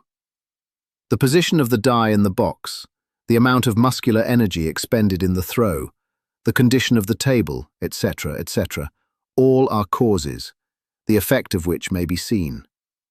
But back of these seen causes, there are chains of unseen preceding causes, all of which had a bearing upon the number of the die which fell uppermost. If a die be cast a great number of times, it will be found that the numbers shown will be about equal. That is, there will be an equal number of 1 spot, 2 spot, etc., coming uppermost. Toss a penny in the air, and it may come down either heads or tails. But make a sufficient number of tosses, and the heads and tails will about even up. This is the operation of the law of average. But both the average and the single toss come under the law of cause and effect. And if we were able to examine into the preceding causes, it would be clearly seen that it was simply impossible for the die to fall other than it did, under the same circumstances and at the same time. Given the same causes, the same results will follow. There is always a cause and a because to every event. Nothing ever happens without a cause, or rather a chain of causes. Some confusion has arisen in the minds of persons considering this principle, from the fact that they were unable to explain how one thing could cause another thing, that is, be the creator of the second thing. As a matter of fact, no thing ever causes or creates another thing. Cause and effect deals merely with events. An event is that which comes, arrives, or happens as a result or consequent of some preceding event. No event creates another event, but is merely a preceding link in the great orderly chain of events flowing from the creative energy of the All. There is a continuity between all events, precedent, consequent, and subsequent. There is a relation existing between everything that has gone before and everything that follows. A stone is dislodged from a mountainside and crashes through a roof of a cottage in the valley below. At first sight, we regard this as a chance effect, but when we examine the matter, we find a great chain of causes behind it. In the first place, there was the rain which softened the earth supporting the stone and which allowed it to fall. Then back of that was the influence of the sun, other rains, etc., which gradually disintegrated the piece of rock from a larger piece. Then there were the causes which led to the formation of the mountain and its upheaval by convulsions of nature, and so on, ad infinitum. Then we might follow up the causes behind the rain, etc. Then we might consider the existence of the roof. In short, we would soon find ourselves involved in a mesh of cause and effect, from which we would soon strive to extricate ourselves. Just as a man has 2 parents, and 4 grandparents, and 8 great-grandparents, and 16 great-great-grandparents, and so on until when, say, 40 generations are calculated, the numbers of ancestors run into many millions. So it is with the number of causes behind even the most trifling event or phenomena, such as the passage of a tiny speck of soot before your eye. It is not an easy matter to trace the bit of soot hack to the early period of the world's history, when it formed a part of a massive tree trunk, which was afterward converted into coal, and so on, until as the speck of soot it now passes before your vision on its way to other adventures. And a mighty chain of events, causes and effects, brought it to its present condition, and the later is but one of the chain of events which will go to produce other events hundreds of years from now. One of the series of events arising from the tiny bit of soot was the writing of these lines, which caused the typesetter to perform certain work, the proofreader to do likewise, and which will arouse certain thoughts in your mind, and that of others, which in turn will affect others, and so on, and on, and on, beyond the ability of man to think further, and all from the passage of a tiny bit of soot, all of which shows the relativity and association of things, and the further fact that there is no great, there is no small, in the mind that causeth all. Stop to think a moment. If a certain man had not met a certain maid, away back in the dim period of the Stone Age, you who are now reading these lines would not now be here. And if perhaps the same couple had failed to meet, we who now write these lines would not now be here. And the very act of writing on our part, and the act of reading on yours, will affect not only the respective lives of yourself and ourselves, but will also have a direct or indirect effect upon many other people now living, and who will live in the ages to come. Every thought we think, every act we perform, has its direct and indirect results which fit into the great chain of cause and effect. We do not wish to enter into a consideration of free will or determinism in this work, for various reasons. Among the many reasons is the principal one that neither side of the controversy is entirely right. In fact, both sides are partially right, according to the Hermetic teachings. The principle of polarity shows that both are but half-truths, the opposing poles of truth. The teachings are that a man may be both free and yet bound by necessity, depending upon the meaning of the terms, and the height of truth from which the matter is examined. The ancient writers express the matter thus: the further the creation is from the center, the more it is bound. The nearer the center it reaches, the nearer free is it. The majority of people are more or less the slaves of heredity, environment, etc., and manifest very little freedom.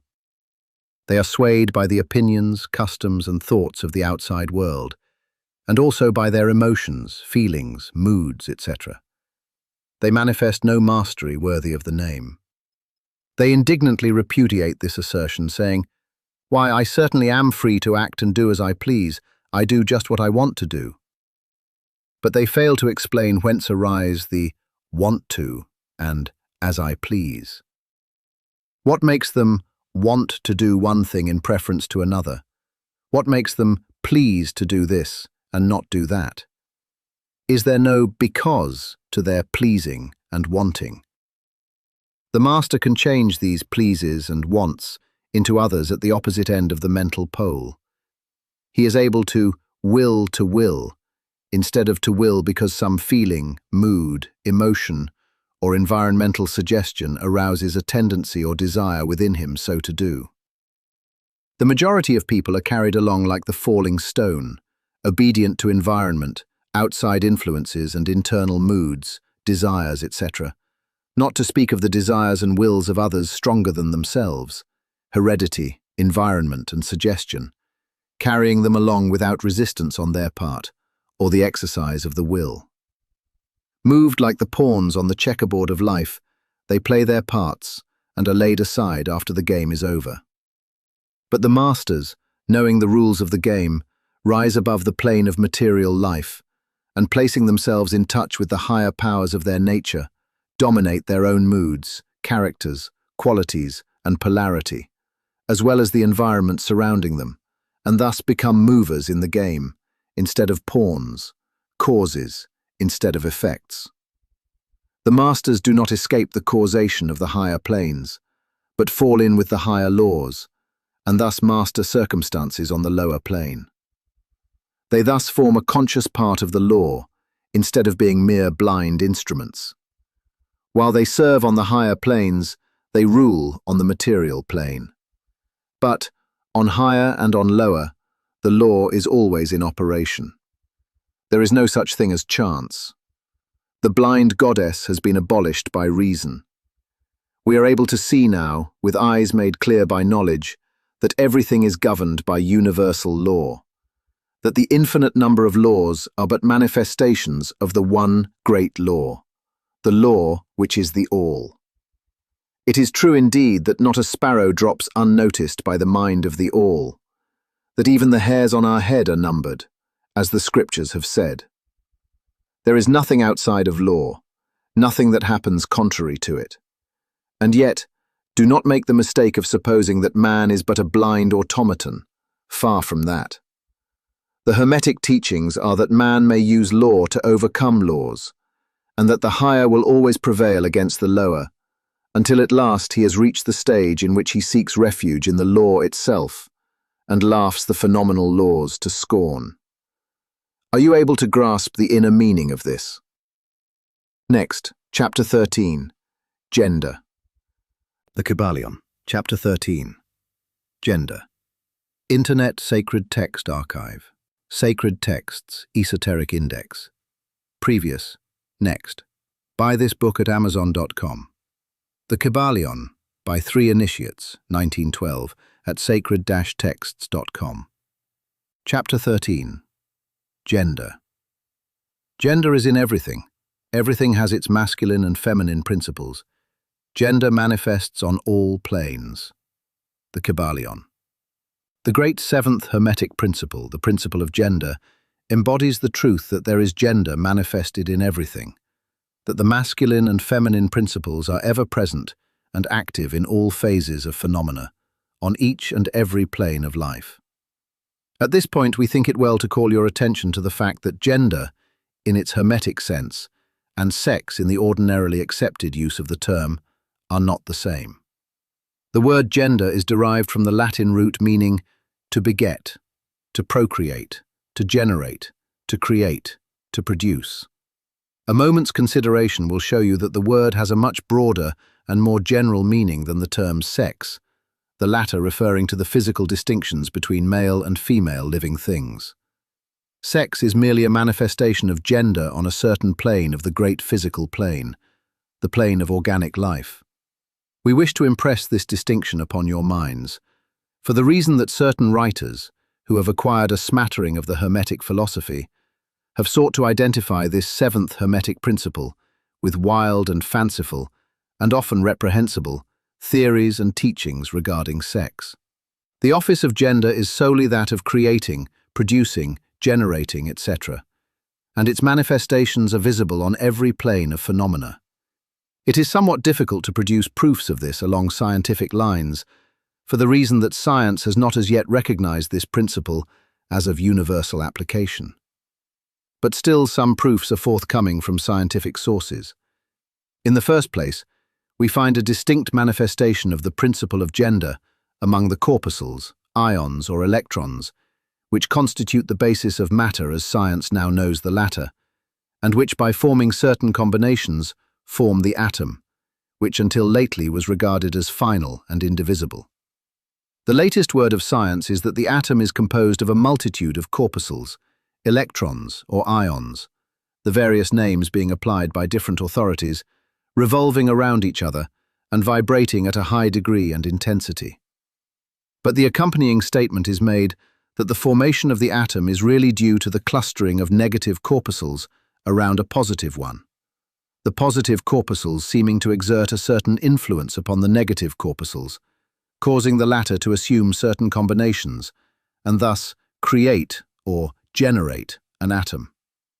This is in line with the most ancient Hermetic teachings, which have always identified the masculine principle of gender with the positive, and the feminine with the negative poles of electricity, so called. Now a word at this point regarding this identification. The public mind has formed an entirely erroneous impression regarding the qualities of the so-called negative pole of electrified or magnetized matter. The terms positive and negative are very wrongly applied to this phenomenon by science. The word positive means something real and strong, as compared with a negative unreality or weakness. Nothing is further from the real facts of electrical phenomenon. The so-called negative pole of the battery is really the pole in and by which the generation or production of new forms and energies is manifested. There is nothing negative about it. The best scientific authorities now use the word cathode in place of negative. The word cathode coming from the Greek root meaning descent, the path of generation, etc. From the cathode pole emerge the swarm of electrons or corpuscles. From the same pole emerge those wonderful rays which have revolutionized scientific conceptions during the past decade.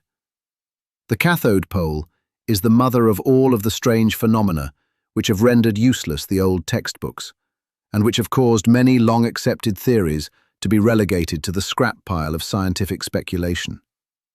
The cathode, or negative pole, is the mother principle of electrical phenomena, and of the finest forms of matter as yet known to science. So you see, we are justified in refusing to use the term negative in our consideration of the subject, and in insisting upon substituting the word feminine for the old term. The facts of the case bear us out in this, without taking the Hermetic teachings into consideration. And so we shall use the word feminine in the place of negative in speaking of that pole of activity. The latest scientific teachings are that the creative corpuscles or electrons are feminine. Science says they are composed of negative electricity. We say they are composed of feminine energy. A feminine corpuscle becomes detached from, or rather leaves, a masculine corpuscle, and starts on a new career. It actively seeks a union with a masculine corpuscle, being urged thereto by the natural impulse to create new forms of matter or energy. One writer goes so far as to use the term, "It at once seeks, of its own volition, a union," etc. This detachment and uniting form the basis of the greater part of the activities of the chemical world. When the feminine corpuscle unites with a masculine corpuscle, a certain process is begun. The feminine particles vibrate rapidly under the influence of the masculine energy and circle rapidly around the latter. The result is the birth of a new atom. This new atom is really composed of a union of the masculine and feminine electrons, or corpuscles. But when the union is formed, the atom is a separate thing, having certain properties, but no longer manifesting the property of free electricity. The process of detachment or separation of the feminine electrons is called ionization. These electrons, or corpuscles, are the most active workers in nature's field. Arising from their unions or combinations, manifest the varied phenomena of light, heat, electricity, magnetism, attraction, repulsion, chemical affinity and the reverse, and similar phenomena. And all this arises from the operation of the principle of gender on the plane of energy. The part of the masculine principle seems to be that of directing a certain inherent energy toward the feminine principle, and thus starting into activity the creative processes. But the feminine principle is the one always doing the active creative work, and this is so on all planes. And yet, each principle is incapable of operative energy without the assistance of the other. In some of the forms of life, the two principles are combined in one organism. For that matter, everything in the organic world manifests both genders. There is always the masculine present in the feminine form, and the feminine form. The Hermetic teachings include much regarding the operation of the two principles of gender in the production and manifestation of various forms of energy, etc.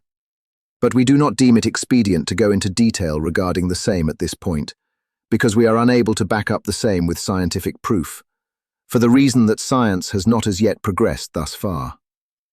But the example we have given you of the phenomena of the electrons or corpuscles will show you that science is on the right path, and will also give you a general idea of the underlying principles. Some leading scientific investigators have announced their belief that in the formation of crystals there was to be found something that corresponded to sex activity, which is another straw showing the direction the scientific winds are blowing. And each year will bring other facts to corroborate the correctness of the Hermetic principle of gender. It will be found that gender is in constant operation and manifestation in the field of inorganic matter and in the field of energy or force. Electricity is now generally regarded as the something into which all other forms of energy seem to melt or dissolve. The electrical theory of the universe is the latest scientific doctrine and is growing rapidly in popularity and general acceptance. And it thus follows that if we are able to discover in the phenomena of electricity, even at the very root and source of its manifestations, a clear and unmistakable evidence of the presence of gender and its activities, we are justified in asking you to believe that science at last has offered proofs of the existence, in all universal phenomena, of that great Hermetic principle, the principle of gender. It is not necessary to take up your time with the well-known phenomena of the attraction and repulsion of the atoms, chemical affinity, the loves and hates of the atomic particles, the attraction or cohesion between the molecules of matter. These facts are too well known to need extended comment from us. But have you ever considered that all of these things are manifestations of the gender principle? Can you not see that the phenomena is on all fours with that of the corpuscles or electrons? And more than this, can you not see the reasonableness of the Hermetic teachings which assert that the very law of gravitation, that strange attraction by reason of which all particles and bodies of matter in the universe tend toward each other, is but another manifestation of the principle of gender, which operates in the direction of attracting the masculine to the feminine energies, and vice versa? We cannot offer you scientific proof of this at this time, but examine the phenomena in the light of the Hermetic teachings on the subject, and see if you have not a better working hypothesis than any offered by physical science. Submit all physical phenomena to the test, and you will discern the principle of gender ever in evidence. Let us now pass on to a consideration of the operation of the principle on the mental plane. Many interesting features are there awaiting examination. Next, Chapter 14, Mental Gender. The Kybalion. Chapter 14, Mental Gender. Internet Sacred Text Archive. Sacred Texts Esoteric Index. Previous, next. Buy this book at Amazon.com. The Kybalion by 3 Initiates, 1912, at sacred-texts.com. Chapter 14, Mental Gender. Students of psychology who have followed the modern trend of thought along the lines of mental phenomena are struck by the persistence of the dual mind idea, which has manifested itself so strongly during the past 10 or 15 years, and which has given rise to a number of plausible theories regarding the nature and constitution of these two minds. The late Thomson J. Hudson attained great popularity in 1893 by advancing his well-known theory of the objective and subjective minds, which he held existed in every individual. Other writers have attracted almost equal attention by the theories regarding the conscious and subconscious minds, the voluntary and involuntary minds, the active and passive minds, etc., etc. The theories of the various writers differ from each other, but there remains the underlying principle of the duality of mind. The student of the Hermetic philosophy is tempted to smile when he reads and hears of these many new theories regarding the duality of mind, each school adhering tenaciously to its own pet theories, and each claiming to have discovered the truth. The student turns back the pages of occult history, and away back in the dim beginnings of occult teachings, he finds references to the ancient Hermetic doctrine of the principle of gender on the mental plane, the manifestation of mental gender. And examining further, he finds that the ancient philosophy took cognizance of the phenomenon of the dual mind, and accounted for it by the theory of mental gender. This idea of mental gender may be explained in a few words to students who are familiar with the modern theories just alluded to. The masculine principle of mind corresponds to the so-called objective mind, conscious mind, voluntary mind, active mind, etc. And the feminine principle of mind corresponds to the so-called subjective mind, subconscious mind, involuntary mind, passive mind, etc. Of course, the Hermetic teachings do not agree with the many modern theories regarding the nature of the two phases of mind, nor does it admit many of the facts claimed for the two respective aspects, some of the said theories and claims being very far-fetched and incapable of standing the test of experiment and demonstration.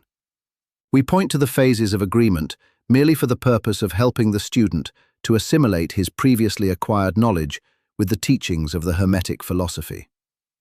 Students of Hudson will notice the statement at the beginning of his second chapter of The Law of Psychic Phenomena, that the mystic jargon of the Hermetic philosophers discloses the same general idea, i.e., the duality of mind. If Dr. Hudson had taken the time and trouble to decipher a little of the mystic jargon of the Hermetic philosophy, he might have received much light upon the subject of the dual mind. But then, perhaps, his most interesting work might not have been written. Let us now consider the Hermetic teachings regarding mental gender. The Hermetic teachers impart their instruction regarding this subject by bidding their students examine the report of their consciousness regarding their self. The students are bidden to turn their attention inward upon the self dwelling within each.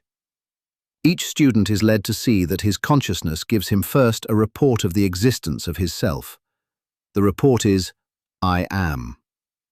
This at first seems to be the final words from the consciousness, but a little further examination discloses the fact that this I am may be separated or split into two distinct parts, or aspects, which while working in unison and in conjunction, yet nevertheless may be separated in consciousness.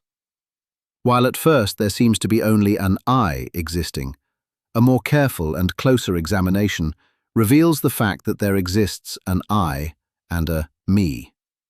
These mental twins differ in their characteristics and nature, and an examination of their nature and the phenomena arising from the same will throw much light upon many of the problems of mental influence.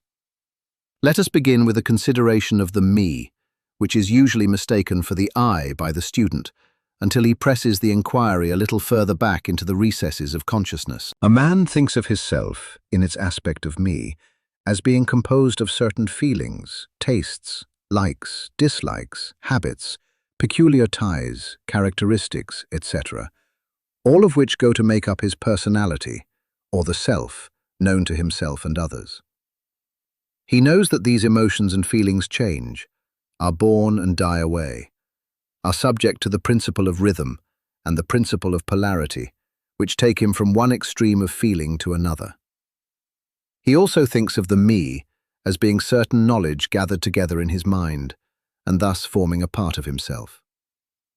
This is the me of a man. But we have proceeded too hastily. The me of many men may be said to consist largely of their consciousness of the body and their physical appetites, etc. Their consciousness being largely bound up with their bodily nature, they practically live there. Some men even go so far as to regard their personal apparel as a part of their me, and actually seem to consider it a part of themselves. A writer has humorously said that men consist of three parts: soul, body, and clothes. These clothes-conscious people would lose their personality if divested of their clothing by savages upon the occasion of a shipwreck. But even many who are not so closely bound up with the idea of personal raiment stick closely to the consciousness of their bodies being their me. They cannot conceive of a self independent of the body. Their mind seems to them to be practically a something belonging to their body, which in many cases it is indeed. But as man rises in the scale of consciousness, he is able to disentangle his me from his idea of body, and is able to think of his body as belonging to the mental part of him. But even then he is very apt to identify the me entirely with the mental states, feelings, etc., which he feels to exist within him. He is very apt to consider these internal states as identical with himself, instead of there being simply things produced by some part of his mentality, and existing within him, of him, and in him, but still not himself. He sees that he may change these internal states of feelings by all effort of will, and that he may produce a feeling or state of an exactly opposite nature in the same way, and yet the same me exists. And so after a while he is able to set aside these various mental states, emotions, feelings, habits, qualities, characteristics, and other personal mental belongings. He is able to set them aside in the not me collection of curiosities and encumbrances, as well as valuable possessions. This requires much mental concentration and power of mental analysis on the part of the student. But still the task is possible for the advanced student, and even those not so far advanced are able to see, in the imagination, how the process may be performed. After this laying aside process has been performed, the student will find himself in conscious possession of a self, which may be considered in its I and me dual aspects. The me will be felt to be a something mental in which thoughts, ideas, emotions, feelings, and other mental states may be produced. It may be considered as the mental womb, as the ancients styled it, capable of generating mental offspring. It reports to the consciousness as a me with latent powers of creation and generation of mental progeny of all sorts and kinds. Its powers of creative energy are felt to be enormous. But still it seems to be conscious that it must receive some form of energy from either its I companion or else from some other I, ere it is able to bring into being its mental creations. This consciousness brings with it a realization of an enormous capacity for mental work and creative ability. But the student soon finds that this is not all that he finds within his inner consciousness. He finds that there exists a mental something which is able to will that the me act along certain creative lines, and which is also able to stand aside and witness the mental creation. This part of himself he is taught to call his I. He is able to rest in its consciousness at will. He finds there not a consciousness of an ability to generate and actively create, in the sense of the gradual process attendant upon mental operations, but rather a sense and consciousness of an ability to project an energy from the I to the me, a process of willing that the mental creation begin and proceed. He also finds that the I is able to stand aside and witness the operations of the me's mental creation and generation. There is this dual aspect in the mind of every person. The I represents the masculine principle of mental gender, the me represents the female principle. The I represents the aspect of being, the me the aspect of becoming. You will notice that the principle of correspondence operates on this plane just as it does upon the great plane upon which the creation of universes is performed. The two are similar in kind, although vastly different in degree. As above, so below, as below, so above. These aspects of mind, the masculine and feminine principles, the I and the me, considered in connection with the well-known mental and psychic phenomena, give the master key to these dimly known regions of mental operation and manifestation. The principle of mental gender gives the truth underlying the whole field of the phenomena of mental influence, etc. The tendency of the feminine principle is always in the direction of receiving impressions, while the tendency of the masculine principle is always in the direction of giving, out, or expressing. The feminine principle has much more varied field of operation than has the masculine principle. The feminine principle conducts the work of generating new thoughts, concepts, ideas, including the work of the imagination. The masculine principle contents itself with the work of the will in its varied phases.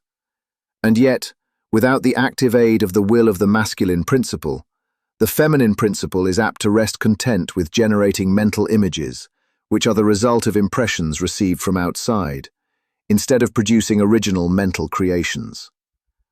Persons who can give continued attention and thought to a subject actively employ both of the mental principles, the feminine in the work of the mental generation, and the masculine will in stimulating and energizing the creative portion of the mind. The majority of persons really employ the masculine principle but little, and are content to live according to the thoughts and ideas instilled into the me from the I of other minds. But it is not our purpose to dwell upon this phase of the subject, which may be studied from any good textbook upon psychology, with the key that we have given you regarding mental gender. The student of psychic phenomena is aware of the wonderful phenomena classified under the head of telepathy, thought transference, mental influence, suggestion, hypnotism, etc. Many have sought for an explanation of these varied phases of phenomena under the theories of the various dual mind teachers. And in a measure they are right, for there is clearly a manifestation of two distinct phases of mental activity.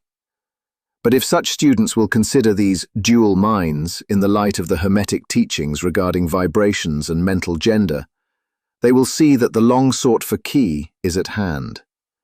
In the phenomena of telepathy, it is seen how the vibratory energy of the masculine principle is projected toward the feminine principle of another person, and the latter takes the seed thought and allows it to develop into maturity. In the same way suggestion and hypnotism operates. The masculine principle of the person giving the suggestions directs a stream of vibratory energy, or willpower, toward the feminine principle of the other person, and the latter accepting it makes it its own and acts and thinks accordingly. An idea thus lodged in the mind of another person grows and develops, and in time is regarded as the rightful mental offspring of the individual, whereas it is in reality like the cuckoo egg placed in the sparrow's nest, where it destroys the rightful offspring and makes itself at home. The normal method is for the masculine and feminine principles in a person's mind to coordinate and act harmoniously in conjunction with each other. But unfortunately, the masculine principle in the average person is too lazy to act.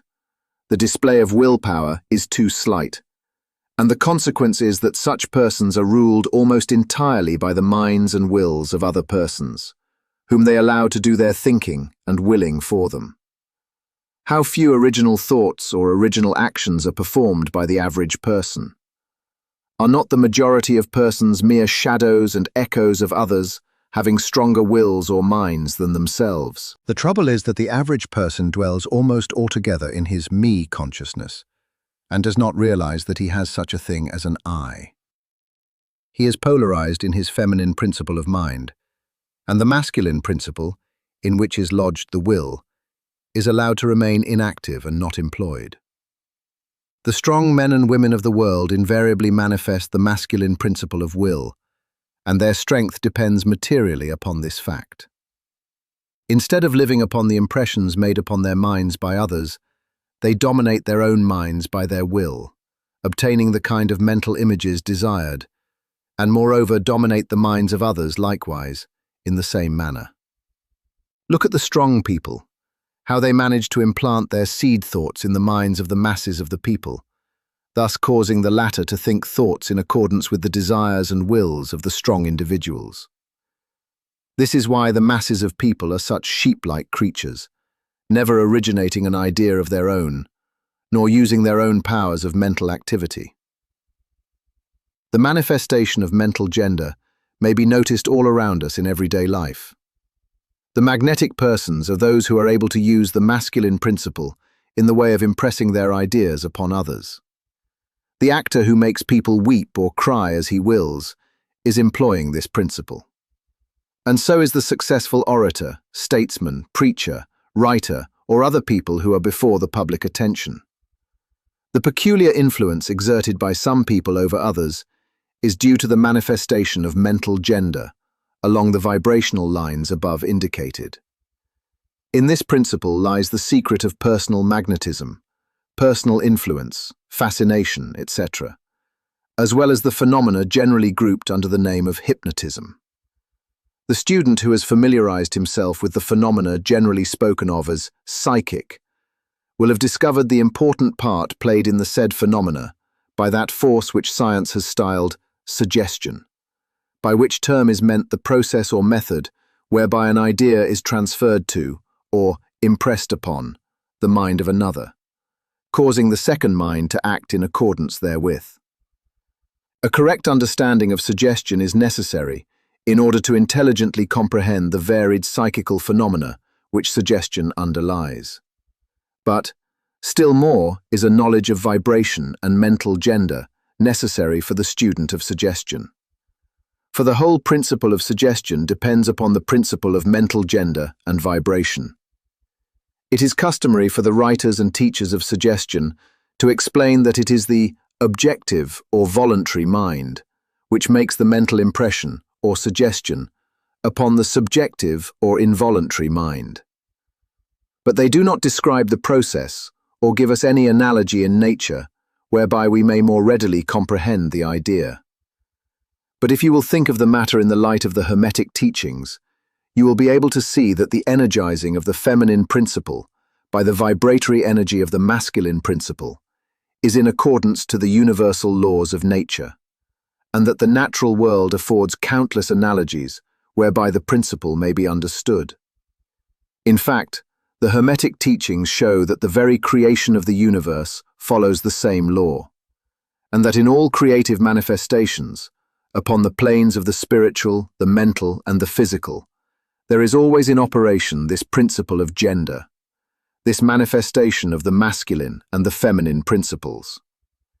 As above, so below, as below, so above. And more than this, when the principle of mental gender is once grasped and understood, the varied phenomena of psychology at once becomes capable of intelligent classification and study, instead of being very much in the dark. The principle works out in practice because it is based upon the immutable universal laws of life. We shall not enter into an extended discussion of, or description of, the varied phenomena of mental influence or psychic activity. There are many books, many of them quite good, which have been written and published on this subject of late years.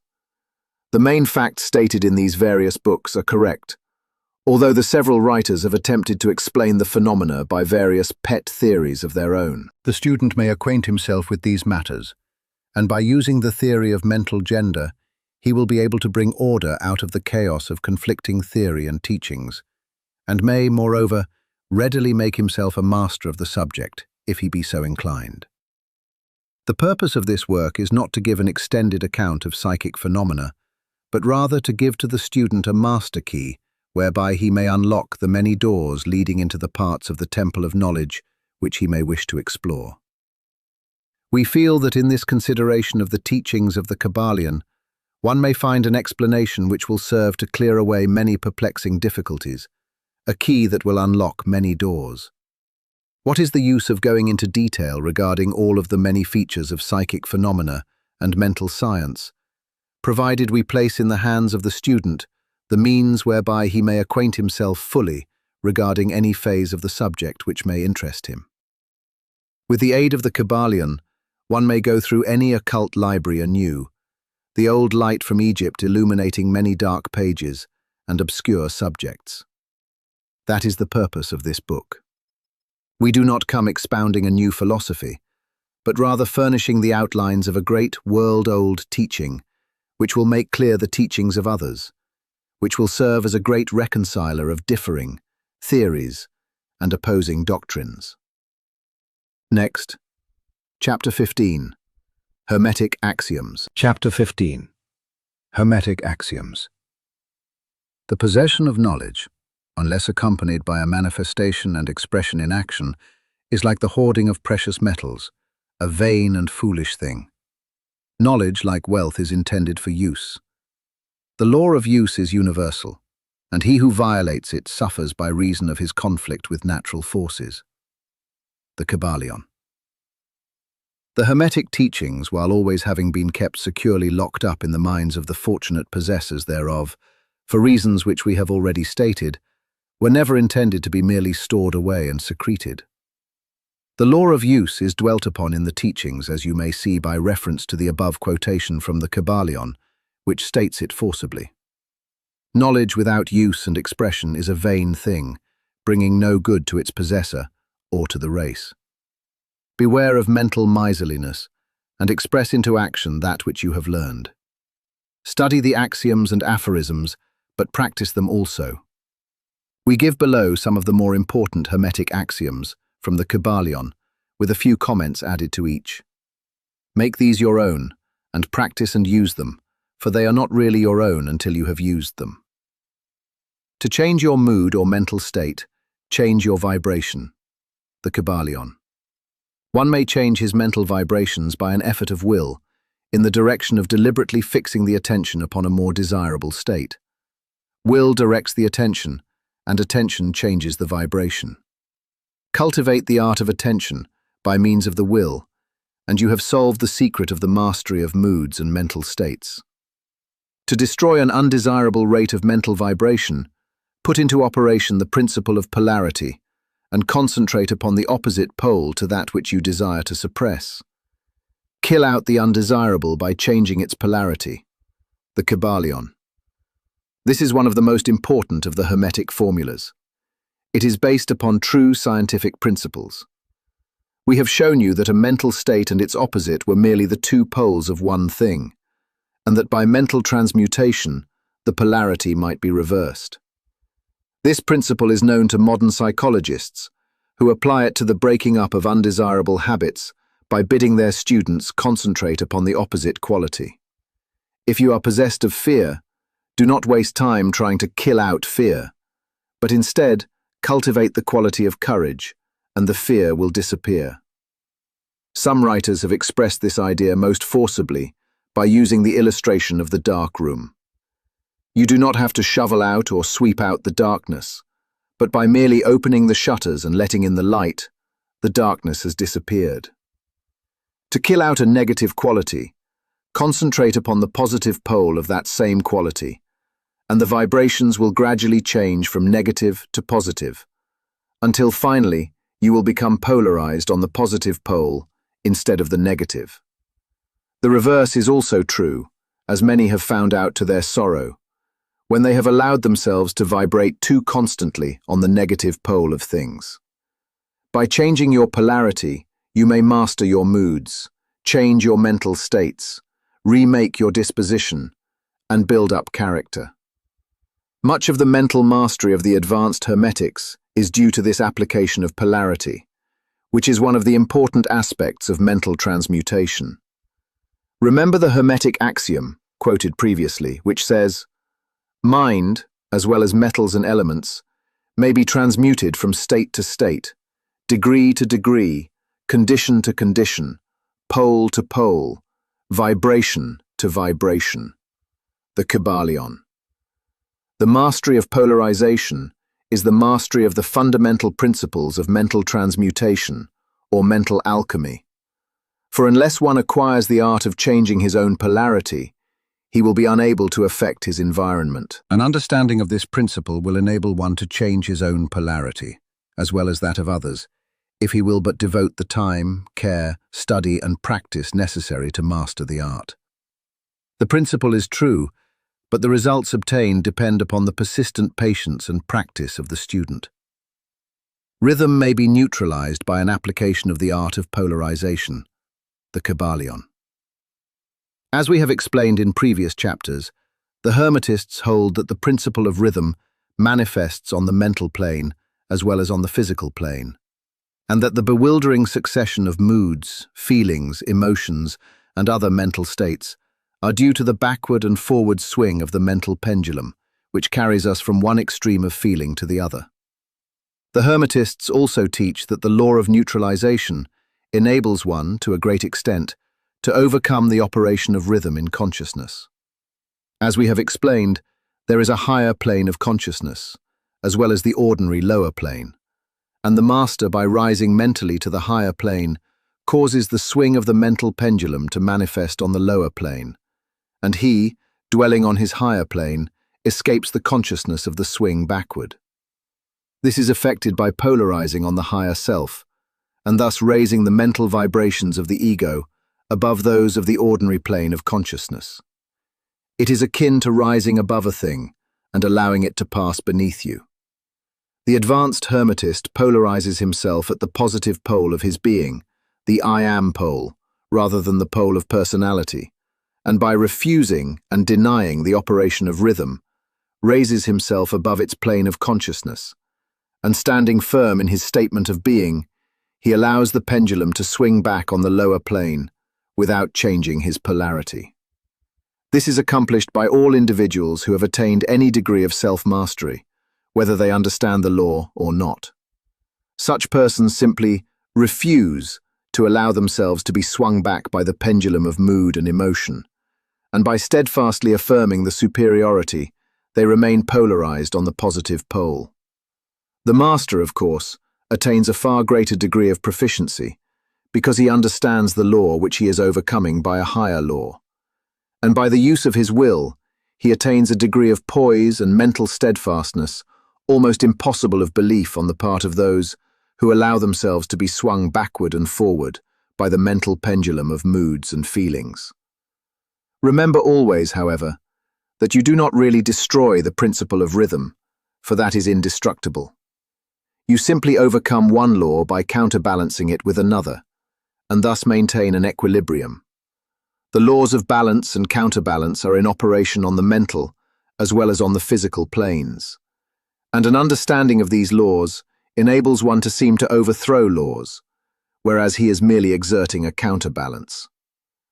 Nothing escapes the principle of cause and effect, but there are many planes of causation, and one may use the laws of the higher to overcome the laws of the lower, the Kybalion. By an understanding of the practice of polarization, the Hermetists rise to a higher plane of causation, and thus counterbalance the laws of the lower planes of causation. By rising above the plane of ordinary causes, they become themselves, in a degree, causes instead of being merely caused. By being able to master their own moods and feelings, and by being able to neutralize rhythm, as we have already explained, they are able to escape a great part of the operations of cause and effect on the ordinary plane. The masses of people are carried along, obedient to their environment. The wills and desires of others stronger than themselves, the effects of inherited tendencies, the suggestions of those about them, and other outward causes, which tend to move them about on the chessboard of life like mere pawns. By rising above these influencing causes, the advanced Hermetists seek a higher plane of mental action, and by dominating their moods, emotions, impulses, and feelings, they create for themselves new characters, qualities, and powers, by which they overcome their ordinary environment, and thus become practically players instead of mere pawns. Such people help to play the game of life understandingly, instead of being moved about this way and that way, by stronger influences and powers and wills. They use the principle of cause and effect instead of being used by it. Of course, even the highest are subject to the principle as it manifests on the higher planes, but on the lower planes of activity, they are masters instead of slaves. As the Kybalion says, the wise ones serve on the higher, but rule on the lower. They obey the laws coming from above them, but on their own plane, and those below them they rule and give orders. And yet in so doing they form a part of the principle instead of opposing it. The wise man falls in with the law, and by understanding its movements he operates it instead of being its blind slave.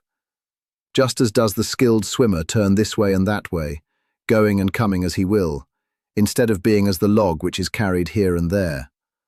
So is the wise man as compared to the ordinary man. And yet both swimmer and log, wise man and fool, are subject to law. He who understands this is well on the road to mastery, the Kybalion. In conclusion, let us again call your attention to the Hermetic axiom. True Hermetic transmutation is a mental art, the Kybalion. In the above axiom, the Hermetists teach that the great work of influencing one's environment is accomplished by mental power. The universe being wholly mental, it follows that it may be ruled only by mentality. And in this truth is to be found an explanation of all the phenomena and manifestations of the various mental powers which are attracting so much attention and study in these earlier years of the 20th century. Back of and under the teachings of the various cults and schools remains ever constant the principle of the mental substance of the universe. If the universe be mental in its substantial nature, then it follows that mental transmutation must change the conditions and phenomena of the universe. If the universe is mental, then mind must be the highest power affecting its phenomena. If this be understood, then all the so-called miracles and wonder-workings are seen plainly for what they are. The all is mind. The universe is mental. The Kybalion. Finis. End of the Project Gutenberg ebook, The Kybalion. Updated editions will replace the previous one. The old editions will be renamed.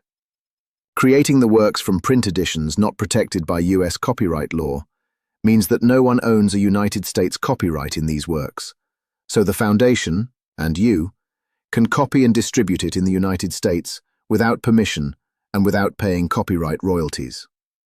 Special rules, set forth in the General Terms of Use part of this license, apply to copying and distributing Project Gutenberg electronic works to protect the Project Gutenberg concept and trademark. Project Gutenberg is a registered trademark and may not be used if you charge for an e-book, except by following the terms of the trademark license, including paying royalties for use of the Project Gutenberg trademark. If you do not charge anything for copies of this e-book, complying with the trademark license is very easy. You may use this e-book for nearly any purpose, such as creation of derivative works, reports, performances, and research. Project Gutenberg e-books may be modified and printed and given away. You may do practically anything in the United States with e-books not protected by US copyright law. Redistribution is subject to the trademark license, especially commercial redistribution.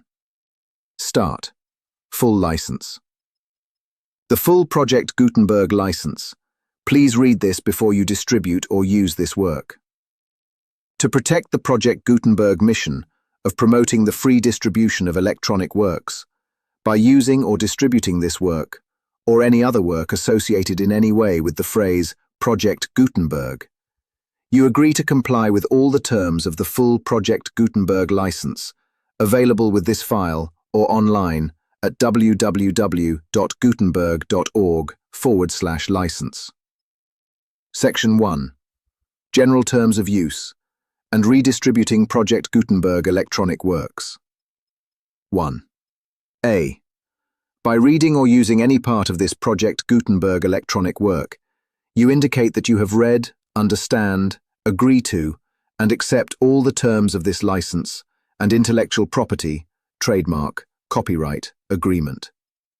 If you do not agree to abide by all the terms of this agreement, you must cease using and return or destroy all copies of Project Gutenberg electronic works in your possession. If you paid a fee for obtaining a copy of or access to a Project Gutenberg electronic work, and you do not agree to be bound by the terms of this agreement, you may obtain a refund from the person or entity to whom you paid the fee, as set forth in paragraph 1.E.8. 1.B. Project Gutenberg is a registered trademark. It may only be used on or associated in any way with an electronic work by people who agree to be bound by the terms of this agreement. There are a few things that you can do with most Project Gutenberg electronic works, even without complying with the full terms of this agreement. See paragraph 1.c below. There are a lot of things you can do with Project Gutenberg electronic works if you follow the terms of this agreement and help preserve free future access to Project Gutenberg electronic works. See paragraph 1.e below. 1.c. The Project Gutenberg Literary Archive Foundation, the Foundation, or PGLAF, owns a compilation copyright in the collection of Project Gutenberg electronic works. Nearly all the individual works in the collection are in the public domain in the United States.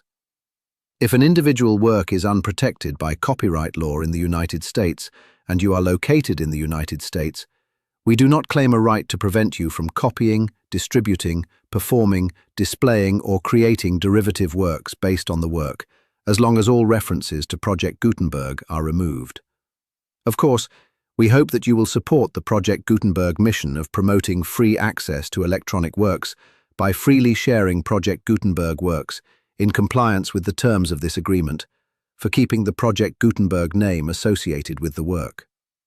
You can easily comply with the terms of this agreement by keeping this work in the same format with its attached full Project Gutenberg license when you share it without charge with others. 1.d. The copyright laws of the place where you are located also govern what you can do with this work.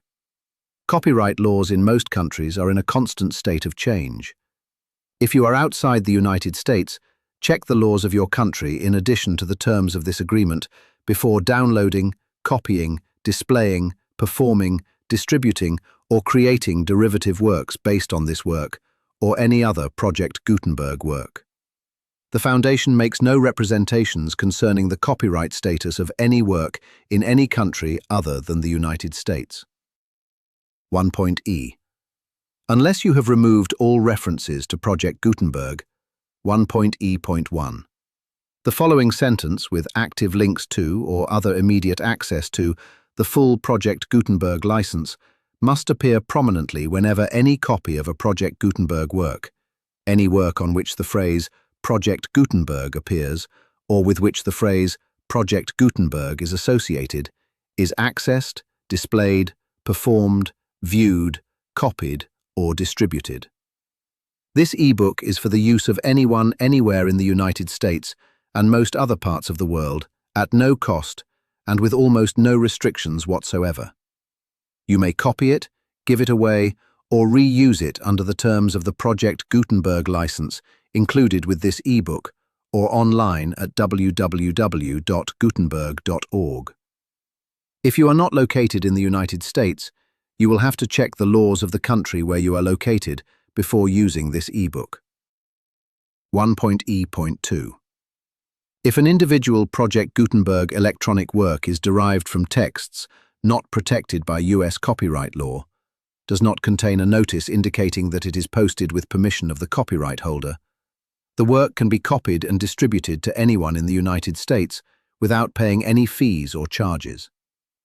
If you are redistributing or providing access to a work with the phrase Project Gutenberg associated with or appearing on the work, you must comply either with the requirements of paragraphs 1.E.1 through 1.E.7 or obtain permission for the use of the work and the Project Gutenberg trademark, as set forth in paragraphs 1.E.8 or 1.E.9.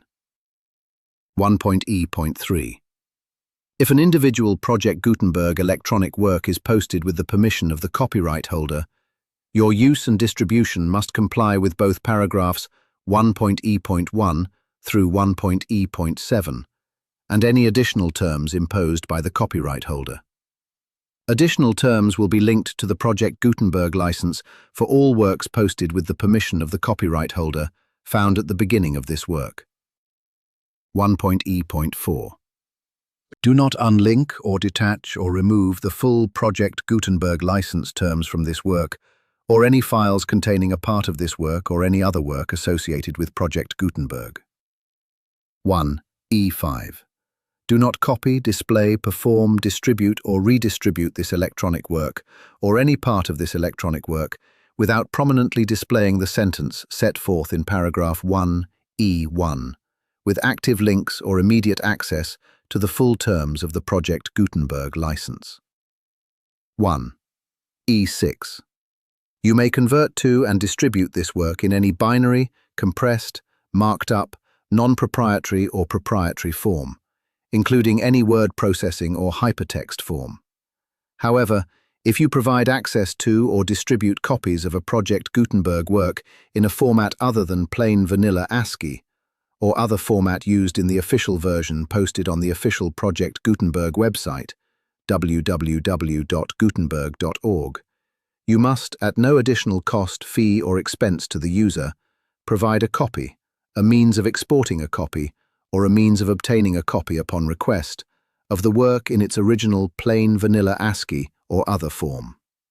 Any alternate format must include the full Project Gutenberg license as specified in paragraph 1.E.1. 1.E.7. Do not charge a fee for access to, viewing, displaying, performing, copying, or distributing any Project Gutenberg works, unless you comply with paragraph 1.E.8 or 1.E.9. 1.E.8.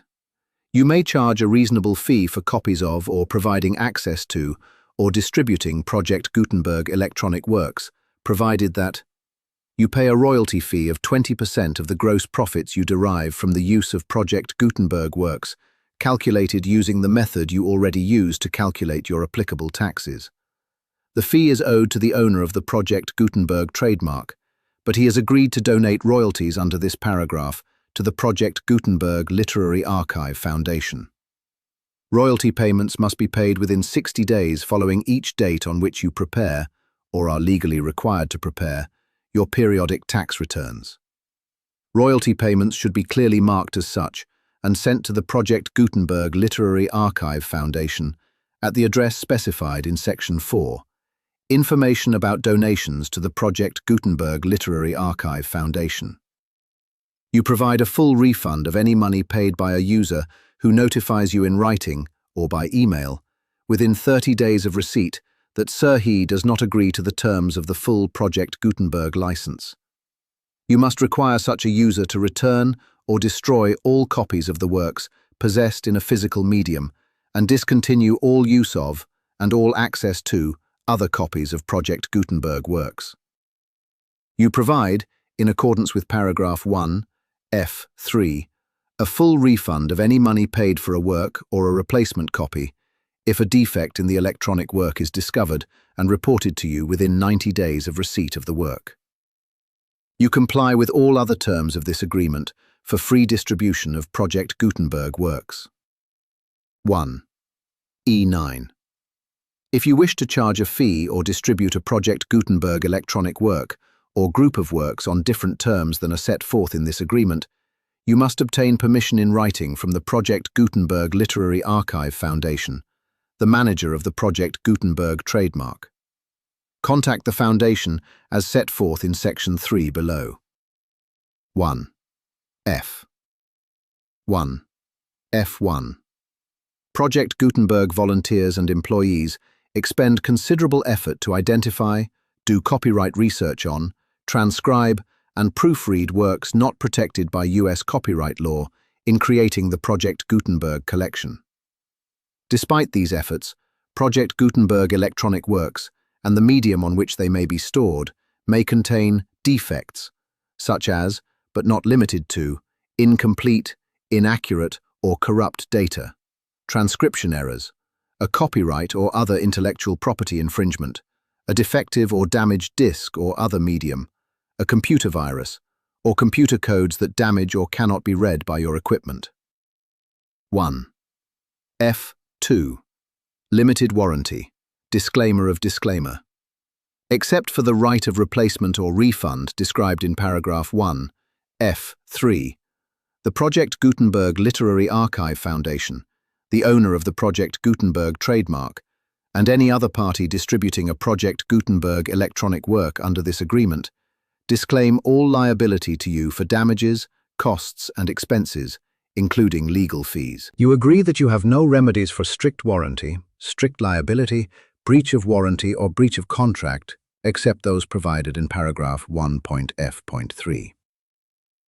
You agree that the Foundation, the trademark owner, and any distributor under this agreement will not be licensed to you for actual, direct, indirect, contract, or indirect emotis of the possibility of such damage.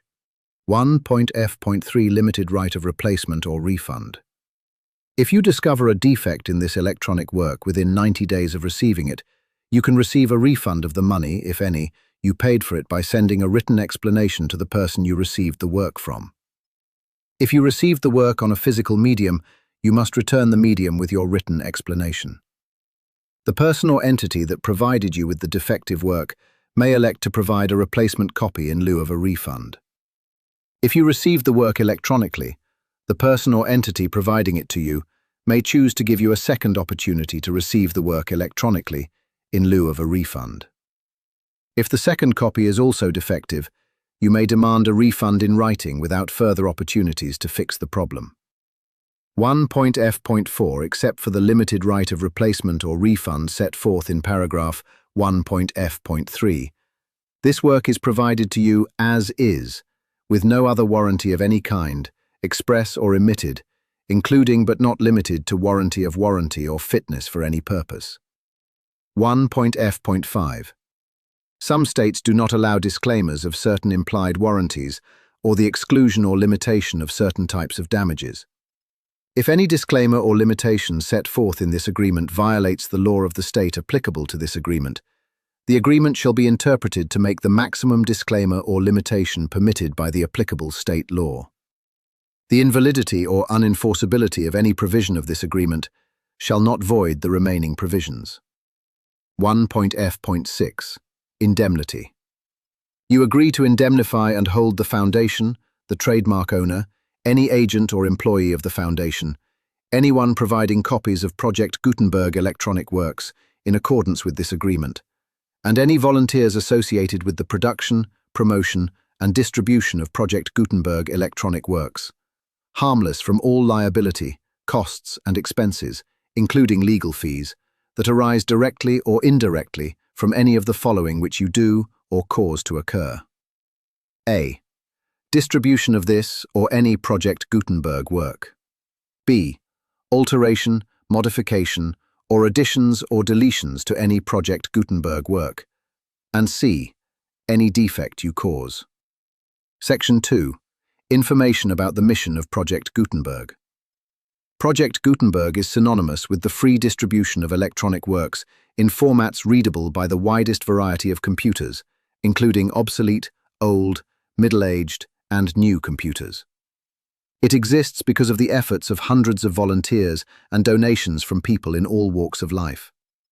Volunteers and financial support to provide volunteers with the assistance they need are critical to reaching Project Gutenberg's goals and ensuring that the Project Gutenberg collection will remain freely available for generations to come.